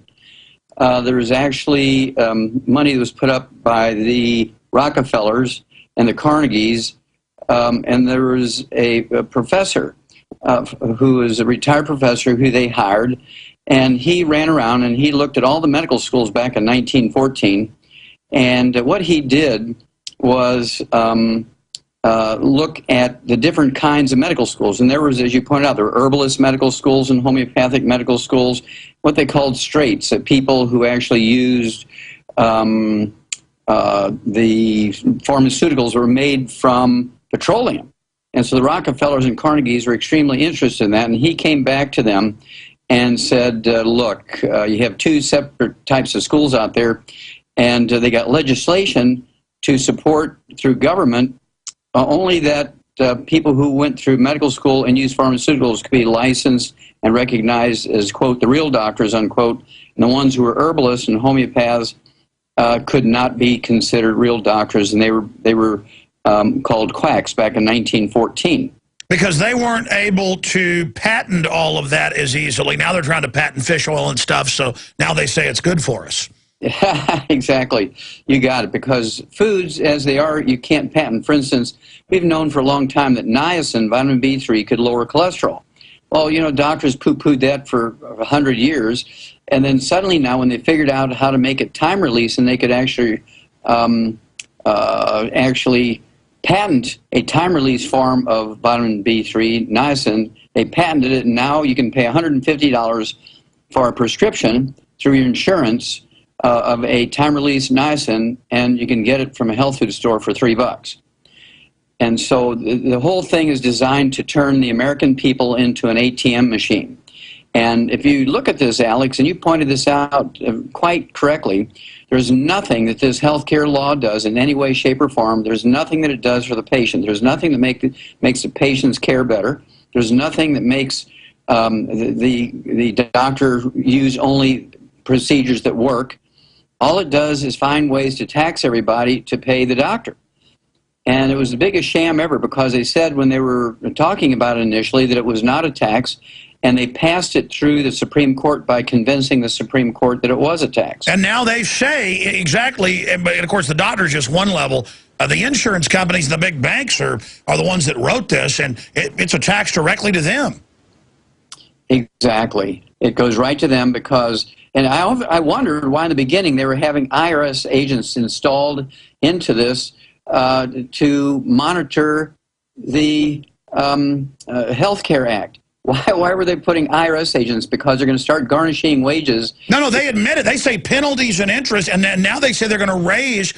Already it's gone up 25% just since they passed the law. Now that it's going to be implemented, it's being reported they predict within a year and a half to 2 years, 50% increases. And you just heard me read the headline here, Daily Mail, it's all over the news. In fact, guys, go to CNBC and show them. Hospital stocks are going straight up. Well, here's the way to beat the system. I've been working on this for a year, Alex, how to beat this system, because I figured that in some form it was going to come about. And what people have to do is do two things. Number one, they have to care for themselves and stop using the system. Just don't use doctors. That's it. Don't use doctors. And so what do you do about the insurance piece? Well, what you do is you get a $5,000 to $10,000 deductible, and you just start squirreling away $50 a month, $100 a month, and you get a $5,000, $10,000 deductible for a family of 5, and it'll be $100 a month. But you have some responsibility here because you don't want to get sick. And so what you do want to do is use our 90 for Life program, which can, and has been proven in the livestock, pet animal, and laboratory animal industries, that all you have to do is take the 90 essential nutrients and you will prevent as many as 900 different diseases, including all birth defects. I'm being all-inclusive here. And maybe this evening we can talk about what all birth defects means. It's going to break the world apart when they realize some of the things they think of are choices. I'll give you a little tidbit there. Some of the things that people think of as being choices are really birth defects that are totally preventable. And so we're looking at preventing every birth defect you can name, just like Sarah Palin's little boy Trig was born with Down syndrome. That's totally preventable. That OBGYN should be put in jail for actually... what is the mineral deficiency? Because they're telling us it's all genetic, that we're falling apart, but it wasn't happening like this at this rate. I mean, even China, their government admits most of its mineral deficiencies. I know the Amish have helped down in Central and South America get the kids on minerals, and they've stopped having as many birth defects. I mean, this is something known all over the world now, just not here. Yes, you're exactly right. And of course, we've eliminated every birth defect you can name, and 10 times that many you can't name or don't know enough to name, just simply by giving preconception nutrition to female animals the moment they're born. Better yet, before they're conceived and all through the pregnancy they're developed in, then throughout their life. And then when they go through puberty and they're old enough to have their own babies, every baby will be perfect. We have the capacity to eliminate every birth defect. We shouldn't have one baby out of 750 born with Down syndrome. We shouldn't have one kid out of 100 now in the United States with autism. But of course, Doc, from the research I've seen, you're talking about people that had the defect because of a mineral deficiency. I mean, there's things like the eggs being old in the studies, in the ovaries, that's been linked to chromosomal malfunctions in the zygote formation. But just amazing information. Dr. Doug Wallach is our guest. InfoWarsTeam.com. InfoWarsTeam.com. And when you purchase the products there, you can also get free shipping when you sign up for AutoShip. And it supports the broadcast. InfoWarsTeam.com.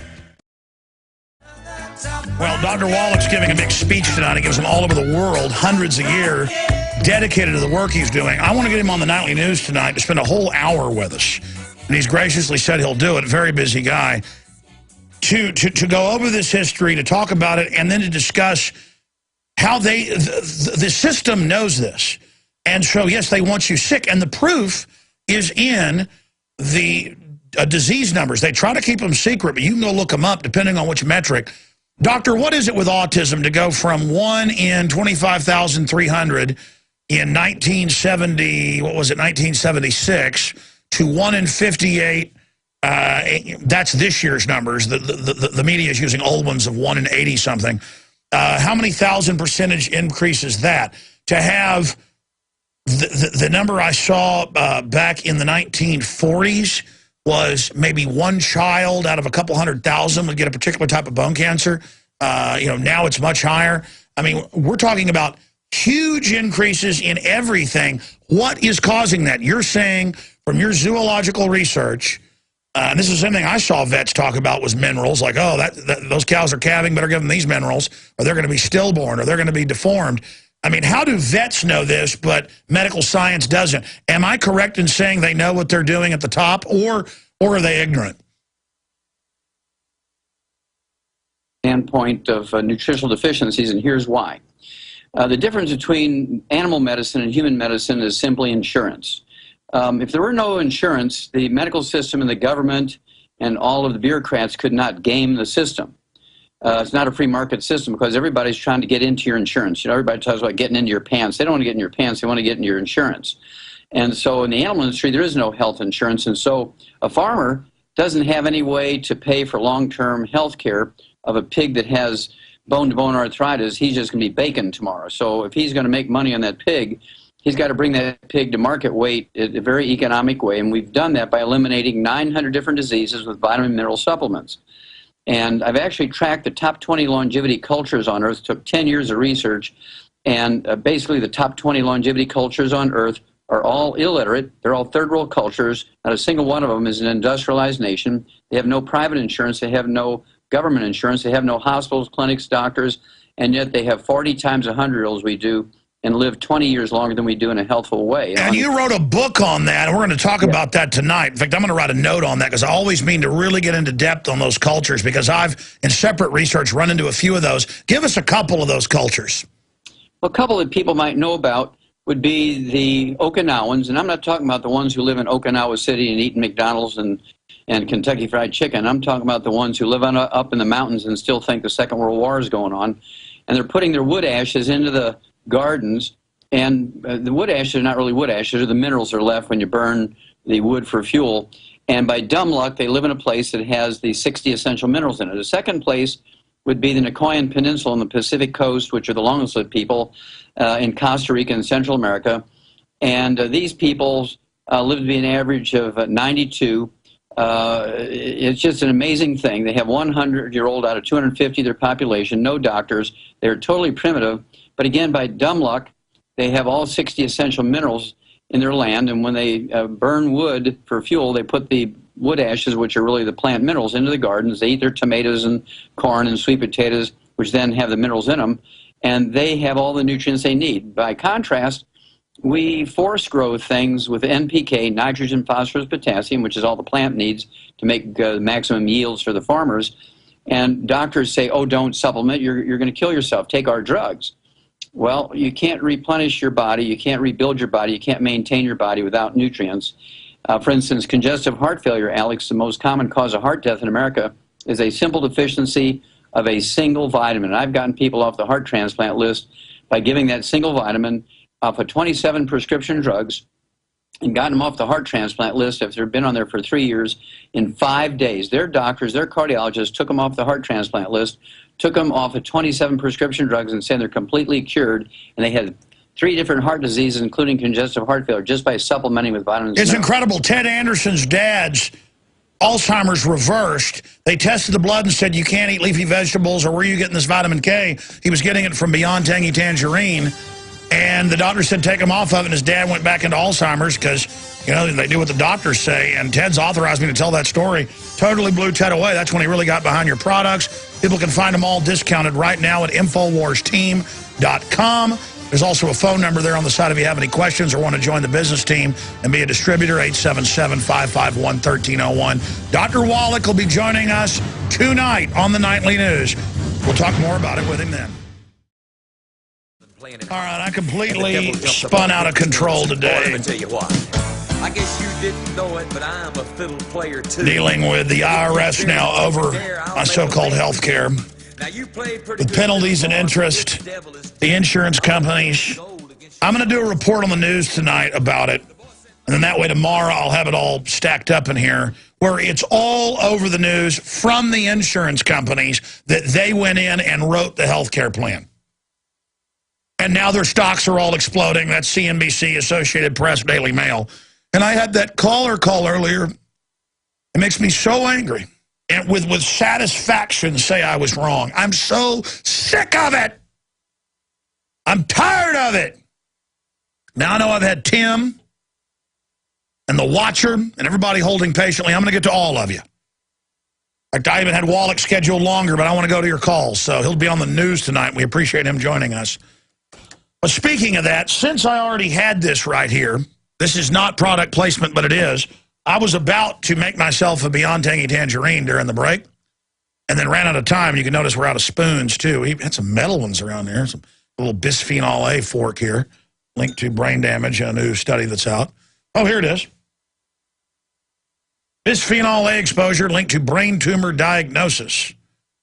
And it's a bunch of big scientific studies and breaks all down where they're from. You can just look that up. And that you're much more likely to have brain tumors. Well, really, why do you think it's exploding? Destroys your fertility. It's an endocrine disruptor. Side issue.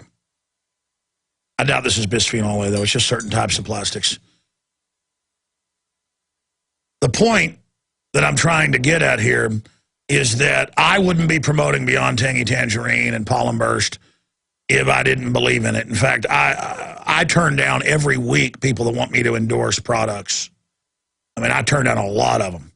And other radio hosts don't do that I know of. I later hear them endorsing stuff that I refuse to endorse. Like sometimes I end up hearing the ads running on my show and I didn't endorse it. But whatever, it's not my voice endorsing it, that's fine. This stuff is powerful. My mother is a triathlete, and she has been able to reverse. In fact, she's willing to do a testimonial. She believes in it so much, and she is very private. In fact, I'm going to get around to doing that. I've been so busy I haven't. Aaron Dykes, you've seen what's happened with him. Beyond Tangy Tangerine. Pollen Burst is incredible. In fact, I like to mix the two. That's what I'm going to go to your calls.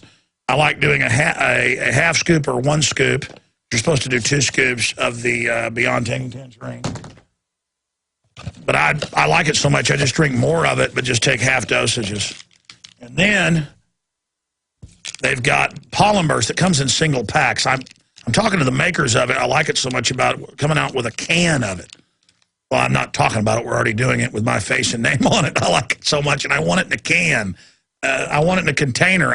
These little packets are good on the road, but I don't know. Anyways, the point is, these little babies with all the different B vitamins and all the minerals and all of the antioxidants and all the little goodies that are in it. It's all available at InfoWarsTeam.com, and you can sign up there and get free shipping on the site. We've got some specials there. You sign up for auto ship, and your purchase makes the transmission possible. See, we're not funded by the Rockefellers and people like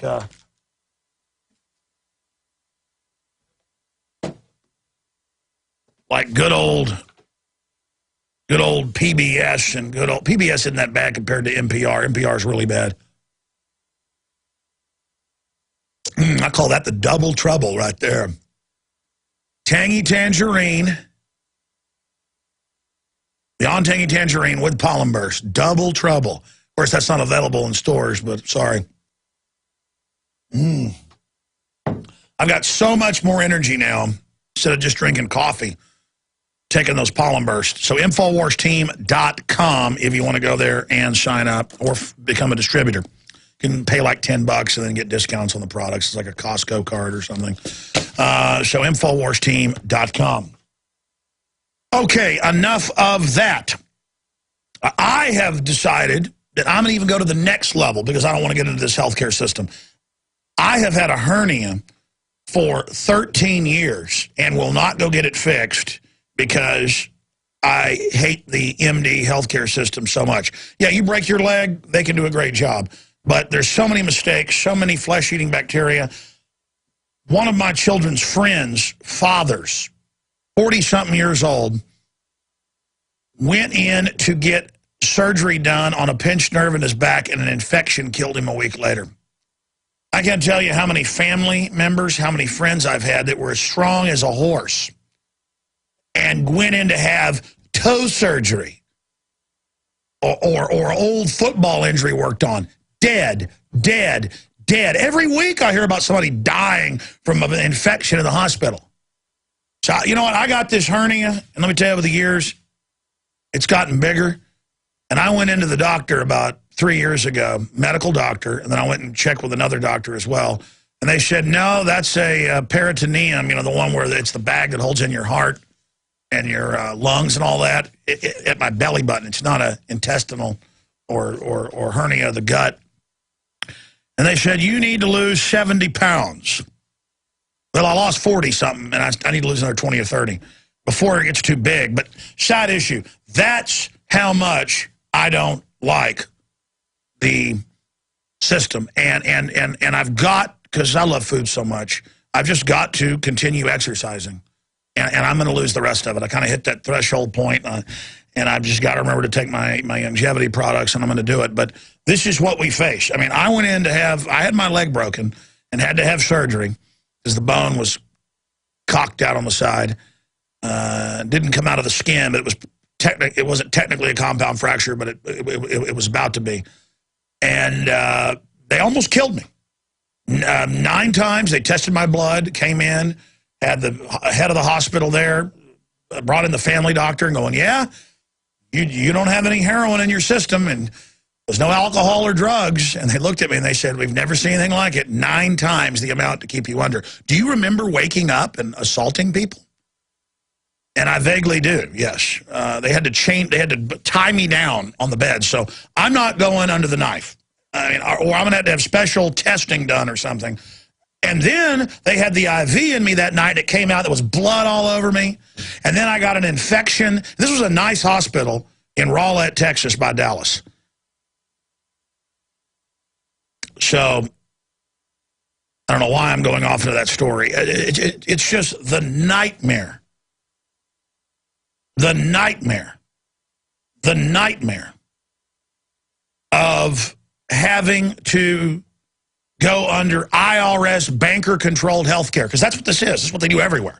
This is the globalists running your health care completely, and in your bank account and in your medical records, it is hellish. And again, if you're a new listener, you're like, what does heroin have to do with waking up on the operating table? Because normally you'd have to be a total drug addict, you know, like, who's got the liver, you know, that's been trained to not have opiates not knock you out. I'm the opposite. A few times, well, they tried to give me pills when I left for pain, and I would throw up when I took them. The point is, opiates and Alex Jones do not mix. Never liked them. I remember one time I had a shoulder dislocated, and I tried some kind of opiate pill. Oh, my gosh. Talk about side issue. I don't want anything to do with the mainline medical system. Nothing, nothing, nothing. Just last week, one of the children that my daughter plays with and is friends with for several years, who I'd met her dad out at sporting events and stuff, he dead. Went to the hospital. My friend, my childhood friend, Ryan, who I knew from age 3, lived in Austin. He moved down here when I moved down here a few years after. His mom and dad moved down here. Died of an infection from going to the hospital. All right, I'm ranting. You've been holding long enough. Tim in Connecticut, you're on the air. Thank you, sir. Are you calling in about government, Federal Reserve, banker, healthcare, a direct tax to them, or are you calling in about something else? I'm calling about the health care. Okay. I've been following this all morning. I just had a couple quick things to say. They already control our money. I think this is going to be a little bit more having to do with the RFID chips. And the other thing I wanted to say is, did you see Charles Payne on Fox Business News? They had the enlarged $1 bill in the background and the little Illuminati owl right up in the corner. And every time he came on, it kept getting bigger and bigger. I mean, just throwing it right in our faces. No, they're now, that's what's freaking me out. They're going, yeah, the UN kidnaps little kids. What's the big deal? Yeah, we put cancer viruses in your shots. Yeah, world government, you're a slave to the banks. And they're now saying it everywhere. And yeah, I see the symbolism. They put out an operation. They put out a new Katy Perry video that was clearly Operation Monarch Mind Control with all the programming and showing the little kids. I mean, it's just in our face. Look, the world's run by a bunch of lunatics. I'm sorry, go ahead. Yeah, I got two small kids. I have a 10 and a 12-year-old, and I fear for their future. Big time, I fear for it. They won't let my son go into 7th grade until he gets vaccinated. They keep sending letters home. Sir, they have a waiver by law. There is no law, but by law they've got to give you the waiver to the policy. They are lying criminals. Have you heard me talk about that? Yes, I have, and I keep telling my wife they are not getting vaccinated. I don't care. Sir, they've had enough guys, type in Connecticut vaccine waiver form. I'll give you the name of the actual code from the health department. That's the eugenics department, there to make sure you and your family get killed as quickly as possible. Look at who set up the health department. God bless you. Good to hear from you. Let's go to Sean in Tennessee. You're on the air. Thank you for holding. Hey, how's it going, Alex? Oh, not too good. I mean, they just closed the noose a lot tighter around our old necks. Yeah. Hey, I just want to make 3 quick points, if you'll permit. I'm a former police officer. Number one, if Americans don't get their moral fabric back and repent, nothing's going to happen, but light will always overcome darkness. That's something I believe wholeheartedly. But the other thing is every citizen has the same arrest powers as every other police officer. And if a police officer is acting unlawfully or a TSA agent is acting unlawfully, you should arrest them. That's how you have to do it. You cannot ask criminals for your rights. You have to take them and exercise them, the same as the pro-gun carry law. As a police officer, if you're acting unlawfully and you're trampling the rights and violating your oath to the Constitution and your state, the citizens have a right to rebel against that lawfully and call a supervisor, put it on 911 or the 911 recording, and call for another jurisdictional agency. Like if you have to go against a city police officer, get a sheriff's department. The point is a nation of sheep will be ruled by wolves, and they're doing their best to put criminals in everywhere or people that think we have no rights. And folks, have you noticed, since we got rid of the Bill of Rights and Constitution, it's getting dark real fast. What do you think of this whole healthcare thing? Well, it's just, your last caller just said he's not going to get his children vaccinated. I mean, to me, it has sealed, like John F. Kennedy said, those who make a peaceful revolution possible, make a violent one inevitable. I mean, if people come to try to take my child, I'm not going to allow that. And I have there are a lot of great police officers. And I know that they're talking in the wings. A lot of them have a lot of talk, but they're not going to say it on the top of the waves because they could lose their jobs or be looked at strangely. But it's not, if you're acting unlawfully, you shouldn't have the uniform. That's all. Well, here's the deal. People better get looked at strange and better get in trouble. They can't stop us all saying no. I mean, my gosh, listen, the ATF last year tried to ban 63% of shotguns manufactured in the last decade, saying if they're bottom loading, they could be altered so they're illegal. And people said, okay, come try to get them. You're right. It's a certain point. I'm not looking for trouble, but nobody's touching my children. Nobody's putting anything in them. Nobody's doing, it's over. I mean, exactly. I don't like talking about it, but I'm done. I'm done with these crooks. And that's why they're massing all this force against us. Doesn't matter. They don't have moral authority. It's weak. All of it is garbage. Anything else, sir? Yes, sir. The good police officers and the good military guys like Stuart Rhodes and others who know their oath and understand it, I believe that the time has come for them to be a lot more vocal. The more dangerous it gets, the louder we should scream. We should never sit down, and only with God's help and having right on our side can we keep on a-coming. I hear you. I hear you. That's the founder of the Texas Rangers said that. Folks, I've read the Health Care Act. I know all about it. I wish it wasn't bad. This is not hyperbole. It's horrible. It's horrible, horrible, horrible, horrible. And it's designed to get worse over time. They know how to kill us, man, slow. It's not going to get phased in for another year, and then it metastasizes, and it takes over, and you pay it to foreign banks. The Watcher in Mass. Thanks for holding her on the air, Watcher. Hey, Alex. Hey, buddy. I don't express my opinions. Sir, I can barely hear you. Speak up. Okay. 1 second. I need you to talk right at your telephone, brother. I want to be able to hear you. Go ahead. How about now? Go. Is that better? Yes. Okay. I normally don't express my opinions. I watch and I wait till it's time to act. It's time to act. The Constitution has been slaughtered, and it reminds me of a song by Green Day, The American Idiot. I don't see that there's anything that's going to wake up the major population at this point. And, you know, I don't want violence to be the action, but unfortunately I believe they're going to force that at this point.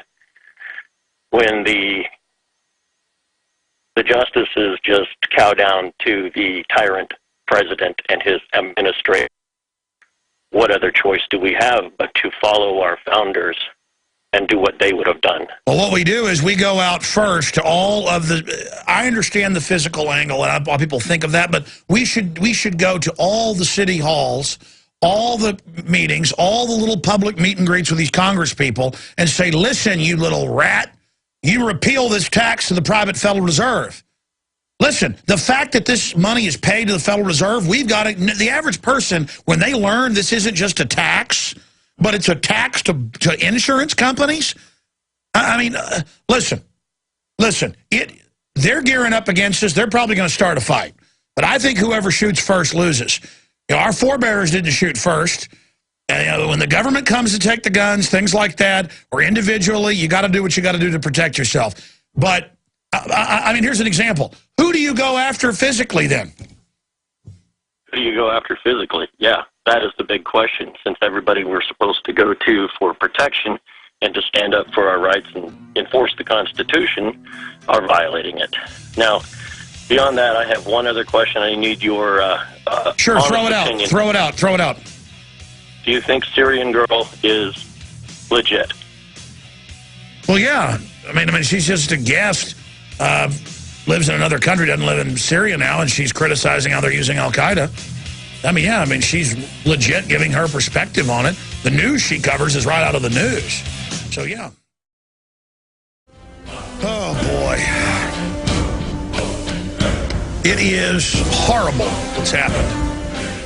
And it disgusts me to levels I can't even describe. But we've just got to take this anger and get it out there. That's why we have the Obama Scumbag Dictator Contest. Phase 1, $5,000 winner. $10,000 phase 2, not this Friday, but next Friday. By midnight, have them in. I'll announce the winner the next... oh, my gosh.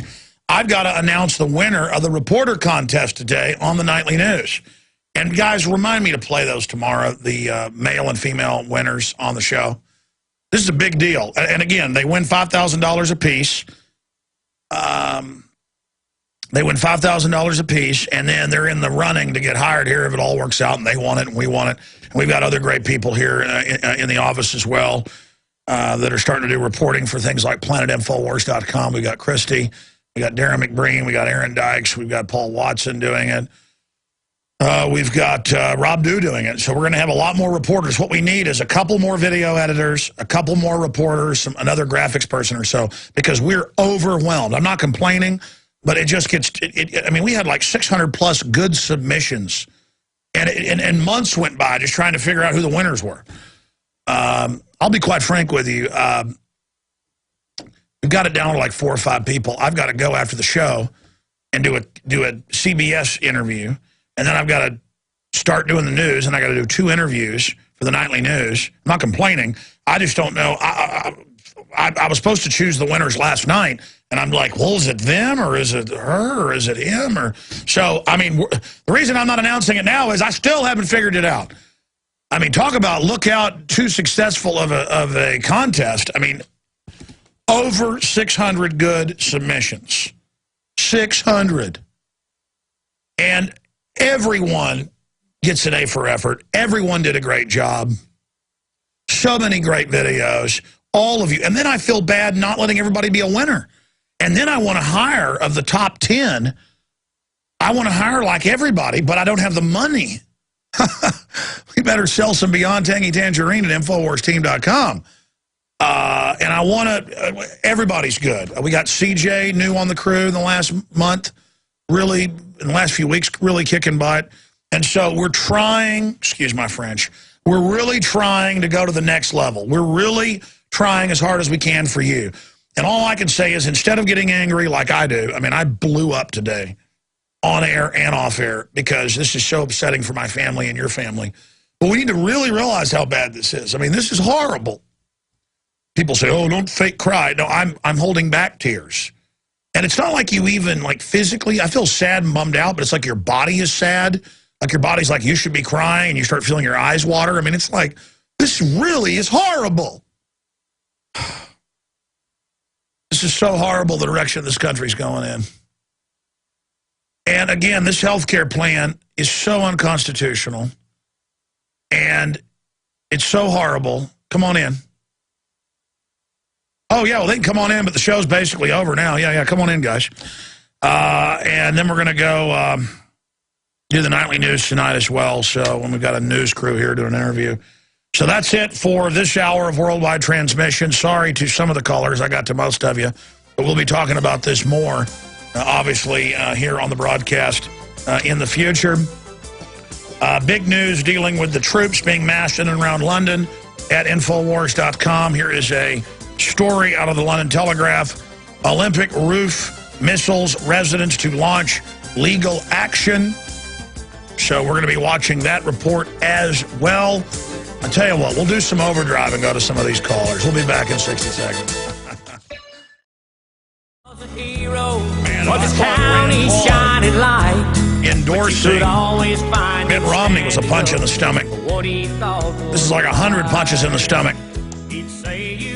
And the way the media played it, like, oh, they weren't going to rule for Obama health care, the takeover of health care. And then, of course, they did rule for it. Very, very frightening to know that even if Mitt Romney gets in, that he supports it. Like Obama saying he'll legalize the illegal aliens, and Mitt Romney comes out and says, yeah, I'll do that too. But then gives speeches saying he won't to conservatives. It's just amazing because they're bought and paid for by the same people. Let's talk to Janine in Minnesota, then we will take a few other calls as well. Janine, go ahead. Hey, Alex. Hi. Breaking news. This new ruling, they've been doing it to me for about 8 months. The money's just disappearing out of my checking account. I didn't give them any information. I got a phone call saying we're going to charge you $50 a month and $100 a month as a penalty. It just goes out of my, and I'm on. Well, I saw that 2 years ago, even before they'd passed the law. It came out in the news that the state was already telling people they were going to start forcing them to do it, and they would take the money. You're saying in Minnesota, they take money out of your bank account for health care? Yeah, and I'm dying of cancer. Oh, my God. Third type of cancer. And I used to work for the Mayo Clinic. That's just terrible. So who's taking it out? The state of Minnesota? IRS. No, it's the department. I get pieces of mail from the Treasury Department. I knew they were already phasing it in. So even before the Supreme Court ruled on this, they were already sucking money out of your bank account. On a $1,500 bill, they put a levy on my home. My God, that is so incredibly predatory. We're going to have to look into this. I mean, I knew, as soon as you talked about it, I knew that I'd seen reports of it. But wow, so they take money out of your bank account, the IRS, the Treasury Department does, claiming that that's for your health care. No, claiming that it's to pay for medical bills that I had incurred, and it's $50 just the bill, and then $100 in penalties. And I didn't give them any information. They had. And I'll tell you what's amazing about this. They're not supposed to be able to take people's bank accounts for medical bills. You're not supposed to even be able to call them. I said I try to stay out of hospitals, but one time I did cut my finger really bad, and they called an ambulance. It happened on a lake, and I said, okay, I'll ride in the ambulance. And it drove like 40 miles an hour and everything, and got there. And I paid everything. I had insurance, and I paid, and I kept getting this $500 bill for the ambulance, and went and looked. We'd paid it, and they just didn't stop calling. My goodness. So this is already happening. Treasury, we have to look into this. The Treasury takes money out of your account to pay for medical bills. Yeah, I just got a phone call notifying me that it was happening. How long ago did this happen? About 8 months. So 8 months before this had been upheld by the Supreme Court, it was already happening. Well, here it is. They call it a tax, and they take the money and give it to foreign banks. So that's what this country's turned into. God bless you, ma'am. Sorry to hear you have cancer. You know, a lot of cancer is viral, so if you work around it a lot, you can get it. What type of cancer did you develop? All right, she's gone. We are out of time, ladies and gentlemen, for this segment. But we shall return in the retransmission. A lot of stations and XM carry this hour. Really the first hour, I break down the healthcare plan. Get ready for the rage, because I remember how hot I was at the start of the transmission. Stay with us.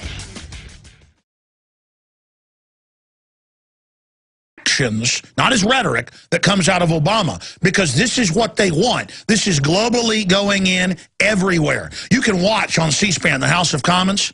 Every time I watch it, they have members of Parliament get up to the Prime Minister, doesn't matter who's in office, Tony Blair or Cameron, or in between those two, the last guy, and they say, well, my constituent died of brain tumor. She waited 2 years to get it. It was almost 100% operable if she got surgery within 6 months, but they made her wait. And then Tony Blair gets up and says, well, I admit that's going on. We need to change that. We need more funds. Paul Watson, for a month, had a chest cold and was going to the National Health Service, because you're not allowed to go to a private doctor that the elites go to unless they give you permission. And they gave him a little pack with some bandages, some Tylenol, some aspirin, and some things. And he went back and said, I can get this at the store. And he finally, with some herbs and things, was able to cure himself. Could not go see a private doctor, even though he had the money to go do it. That's what the government wants. That's the control they want. This government, all over the country, runs lies every year when school starts, saying it's the law, you've got to take 40-something vaccines when there is no law. Even if you support vaccines, what does that tell you? It is a unified group of abject scumbag criminals. And it's we the people that have to start saying no to this. We've got to resist this. Now, let me give you another little nugget here. The IRS is going to get your medical records and is going to enforce this, and you've got to file with them. And they've got other legislation introduced where they can share your medical records and IRS records with any agency they want. Folks, Nixon got in trouble for just having IRS files. This is all total in-your-face evil. And why not? They've worked to get their people in all the regulatory positions, in the major court positions, and they're moving against us. Yeah, Obama is getting ready to speak about his big victory here in just a moment. And I'm not even going to go to that idiot. He's not even the president. He's a joke. He's a fraud. He's a teleprompter reading scammer.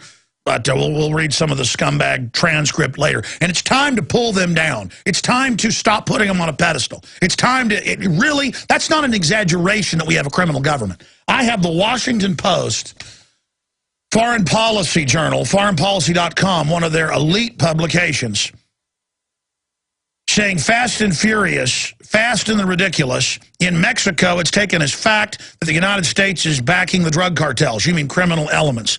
And they go on to say they had lunch with Wayne LaPierre of the NRA, and he says that it goes a lot deeper in his government drug dealing and backing cartels.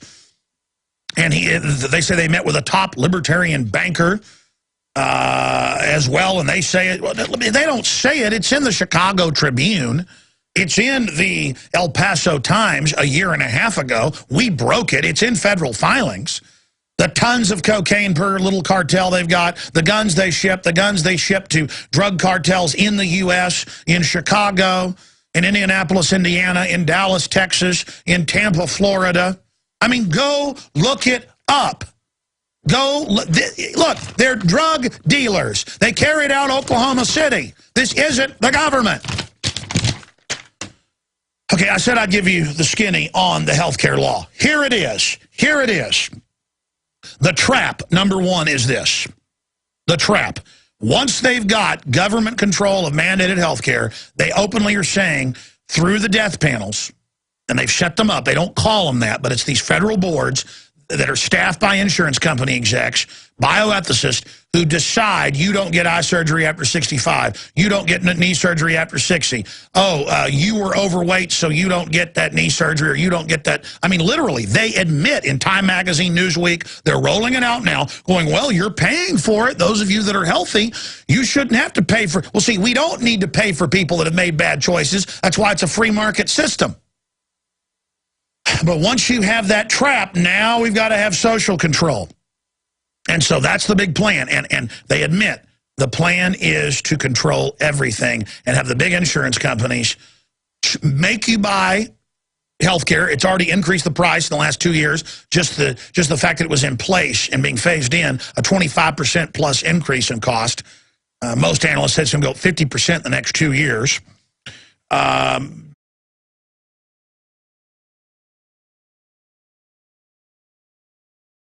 It is your PrisonPlanet.tv memberships that fund so much of what we do here in this operation. And then we're more than happy for the TV show after it's aired live, then be leaked out onto the web to tens of millions of people. That's our goal.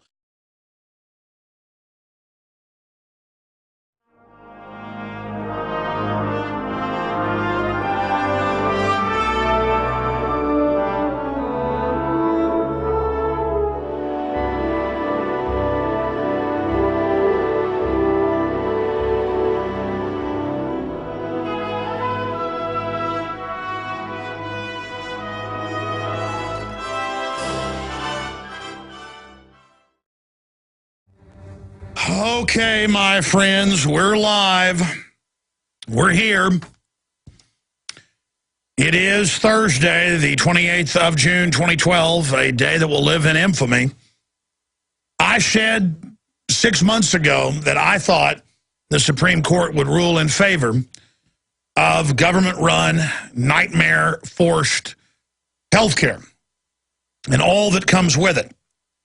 And then in the last few months, I came on air and said, well, looks like I'm wrong. I hope this isn't some type of, big manipulation. But they are implying, and in the arguments a few months ago before the court, the court, who allowed media in at the time so they could follow it, behaved as if they were going to overturn it, or most of it. Well, they didn't do that.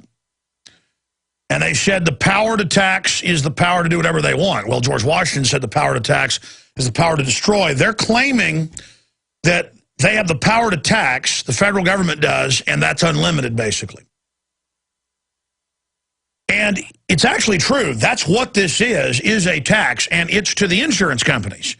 It was in the back of the Wall Street Journal. It was in the Financial Times of London. Oh, yeah, they followed it because they own this country through fraud. Those big banks do, not the poor Brits that funded it all, that they had openly written the health care law. I mean, to call it communist or socialist is not accurate. It's big insurance companies owned by the big mega banks, the people that openly say they rule the world. And they have the media go from, oh, there is a world government, and it's run by private bankers, and they know best, and they're going to control your life. And they're going to bankrupt your city by design by putting their people in to sign on to their debt. They're going to steal your pension funds. And then they're going to ratchet up the taxes and take people's private property to fund the bureaucracy. And that's just the way it is. So when we come back from break, I've got a big list of things that this health care law does. I'm going to rattle them off one after the other. This is going to be an absolutely key worldwide transmission. So we're going to be covering all of this today, but I was driving into work this morning listening to a 1960s oldie station on XM because so much is going on now. You know, sometimes I just tune into music. I can't even handle listening to talk radio and what they think is conservative or libertarian. The thin facsimile, the work of fiction. And when I heard the oldie station break in to announce, never heard him do that before, that it had been upheld, it was like a punch in the stomach, but it was a punch in the stomach I knew was coming. My instincts are always right, and I never listened to them. I came on here the last 6 months, and I said they're going to uphold it. I said it years ago they'd uphold it when I got to the Supreme Court. And I said, you watch. And everybody's like, no, they said they're going to overturn it. And I said, okay, if that happens, I have some hope. And, of course, they upheld it. They did not overturn it. Of course. And you've got the Janet Reno / Big Sis clone. Well, Sotomayor and Kagan. McKagan's a dead ringer for the other clones, the other goblin creatures. What criminals, just look at them. And, of course, Bush appointed Alito. I mean, they're all just criminals. And nurses are no longer in control of the care. And now government's involved, and they could say, oh, yeah, we've got to ban soda. We got to ban milk. We got to ban popcorn, spreading all over the U.S. Or put big taxes on it because it goes into the health care fund that's then paid to these stinking insurance companies, and you've got to go buy it from them. And that's why now that there's no market and they can force you to buy it, it's gone up 25%.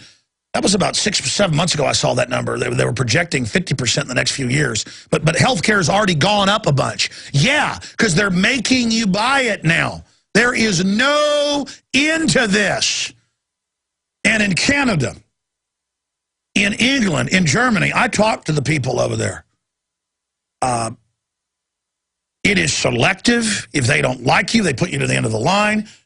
In some areas of England, you can wait over 2 years for surgeries that are totally operable, but if you don't get them, you're dead. Oh, you got a tumor in your liver. Yeah, if we got that out in a few months, you'd be fine, but you know what? You're going to wait a year and a half. You're dead. You're dead. You're dead. This is the scum government, the people that crave control in our lives even more. And it's all over the world they're putting this in. It's the same big criminal banks who have control the issuance of currency and credit as Ponzi scheme operators. They're in control of the whole planet. I had Rosa Corey, author of Behind the Green Mask, on today. We have moved her. I apologize, but this is obviously breaking news. We're going to move her to sometime next week to expose the UN takeover of our society at the local level, but via UN UNESCO that sets the standards. The first director general of it was Julian Huxley, Aldous Huxley's brother, who was a top eugenicist and the founder of transhumanism. They said, and George Bernard Shaw and Bertrand Russell, go read these Nobel Prize winners, people like Bernard Shaw or Bertrand Russell, saying, we're going to take over with government health care, and we're going to kill you, deader than a hammer, because you're a useless feeder. And who are the useless feeders? The truth is they create the useless feeders of the welfare and then use them as an army to take us out. Then they kill them next. Just like they fund Al-Qaeda to attack everybody. I'm so sick of it. People better understand the bankers learned 500 plus years ago in the black nobility wars in what is Italy today, was city-states, how to finance all sides. And they've done it ever since, the Rothschilds, all of it. This is how they work. Let me tell all the stupid, wannabe liberal socialist idiots out there, chump sucker morons. Did you get free health care with Obama? No, you'll never get it. Did you get that free house, that free car? Did you get your economy back? No. And all of you suckers for Romney, he's bought and paid for by the same interest. Oh, Romney, quote, wrote Obamacare. What does that tell you about him? This is all been carefully planned out. The anti-free market monopoly banks that run this country, and you guys have that clip ready, right? They admit they're establishing world government in every financial publication. Decades ago, it was in elite financial publications like Trilateral Commission Minutes that they themselves released in the late 1970s. That's how I knew. 3 global regions, shell derivatives to countries, hold the world hostage to the debt bubble that is the banks. By increment, get direct taxes in the name of bailouts transferred to the banks. It's impossible to ever pay it off, but they hold you hostage for the total transfer. They raise taxes and regulations to shut down all competition, stall economies, bring in carbon taxes, and create a post-industrial world. And then they can control everybody. They want you so poor that you've got to get your health care, your food, everything from them. And what are they saying in Europe and now the United States? If you want your food stamps, you're going to have to be up on your vaccines. So now the people are calling their bluff that it's not the law to take the vaccines that are full of cancer, viruses, you name it. We have the Rockefeller Foundation documents at Infowars.com, sterilants, cancer viruses. If you're a new listener and they're saying, what? Just type in Rockefeller Foundation documents, sterilants, and vaccines. Carnegie, Rockefeller Foundation documents, cancer, viruses, and vaccines. Go read it! They're killers! They're killing us! They're murderers! It's in the game! They're training the military incrementally to have war with us. They're buying, now we've learned thousands, it was hundreds of armored mobile pill boxes. That's a little machine gun nest for those that don't know. Shotguns, machine guns, armed robot cars with huge 50 cals. Total criminals. And I knew it was coming. Everybody's like, no, you're wrong. So I said, okay, we'll see. They say they're going to overturn it. I'll have some hope. Of course those criminals upheld it. They're stinking enemies of this country. You want hell? You got it. You want tyranny? You got it. You want control freaks in your life even more, running every facet of it? You got it. I've told you since they passed health care for the last 2 years that you were going to see the Supreme Court of the United States uphold it. And the entire conventional wisdom since they first started having hearings a few months ago was, oh, no, you should have heard the questions they asked. Hey, the government can make you buy a car from somebody if they wanted to, or the government, can make you do this or that. This is very dangerous. Special interests can just come and now lobby government to make you buy their product. This is totally un-American. It's totally unconstitutional. It's why for 235 years, we've never had anything like this, because it's diametrically opposed to our system. It is the nightmare, control freak, eugenics-based nanny state on steroids. And I'm going to go through a list this morning of research we did and some articles, and it's only part of the nightmare. The nightmare is so huge, so deep, I don't know how to describe it.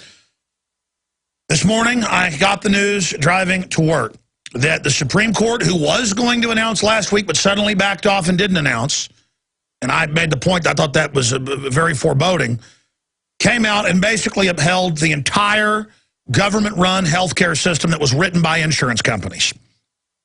So let's get one thing straight here out of the gates, okay? This is not debatable.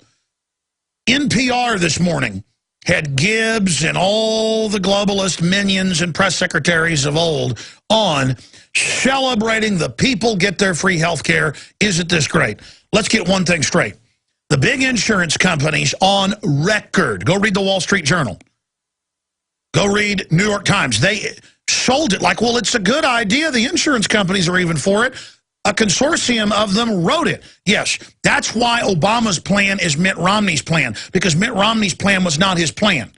It was the big banks' plan as a direct tax to them, as we've said hundreds of times. Hundreds of times. We've written articles.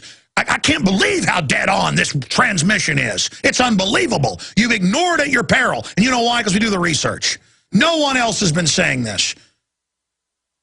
that it's a direct tax to the insurance companies to make 33 to 35, depending on how you interpret it, million people buy MD, mainline, foundation-created, controlled, Rockefeller-style medicine that we've had the last 90 years. Okay? And it allows the insurance companies and HMOs owned by Goldman Sachs, JP Morgan, and those other big mega six banks that are writing up their living will about to go belly up like Enron. They're really just shell corporations. The money's already been stolen. It's a designed implosion.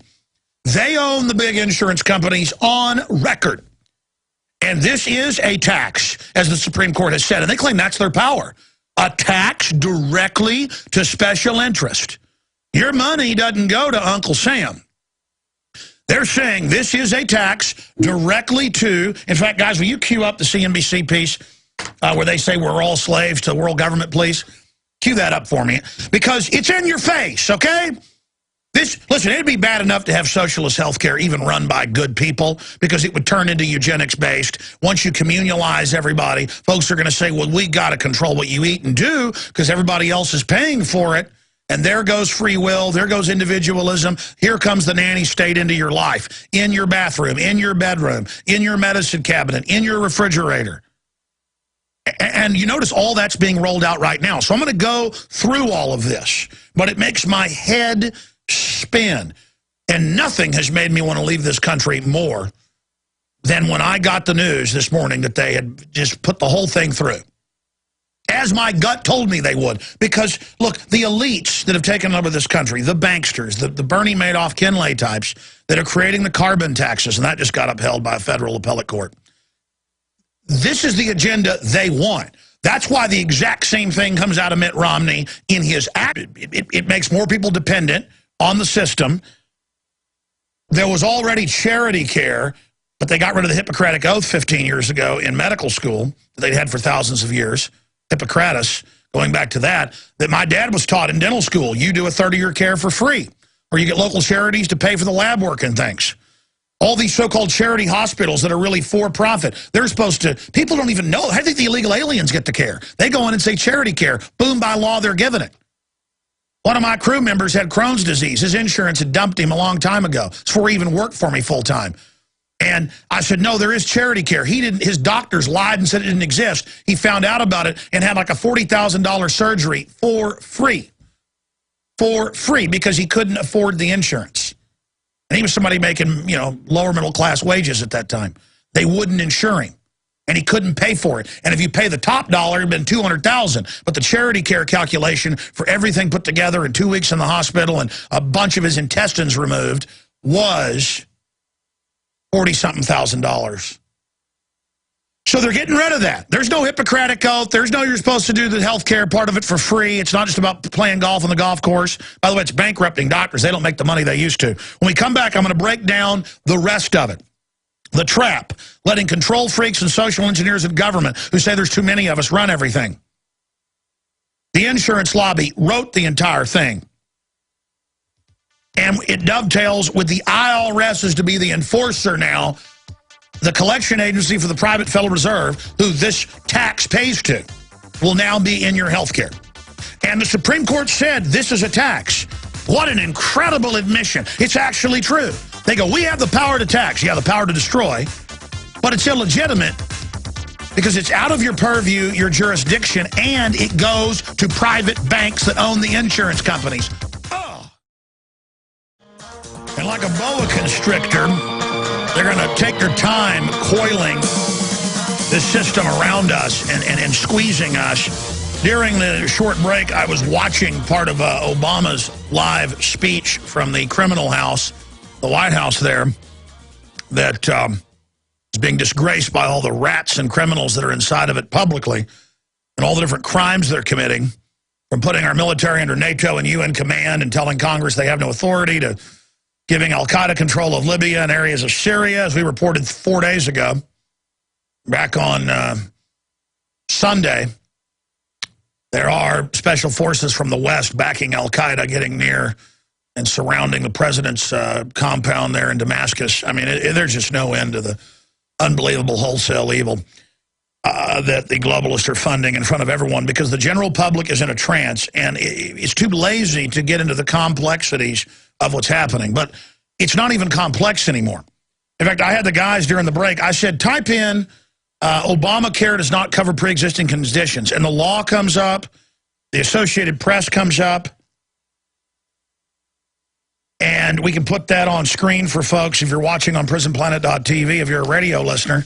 Just type in, Obamacare does not cover pre-existing conditions for kids. And the reason I raised this is I was watching, during the break, Obama speak, and he was saying, well, we need this for families. We need this for children. You know, we don't need this to bankrupt someone. We need to cover people's conditions. It doesn't. It makes you buy insurance, lets the insurance companies control the type of care you get. The code word for that is, well, there's too many unneeded tests. The doctors are just trying to make money. No. No. Daschle, in the book he wrote on it, and that's in the health law, said, oh, well, if you're over 65, you don't need that eye surgery. You need to go on and die. This is how they run socialism. But it's socialism on the bottom, pure profit to the big banks on top. And we have it on screen. If you scroll down, Obamacare does not cover pre-existing conditions for children. And that was from almost 2 years ago, right before Congress passed the law. Hours after President Obama signed historic health care legislation, a potential problem emerged. Administration officials are now scrambling to fix a gap. Oh, it was a mistake in the highly touted benefits for children. And it still doesn't guarantee it. I mean, it is just such a scam, ladies and gentlemen. Such a fraud. And written by the insurance companies. So the doctors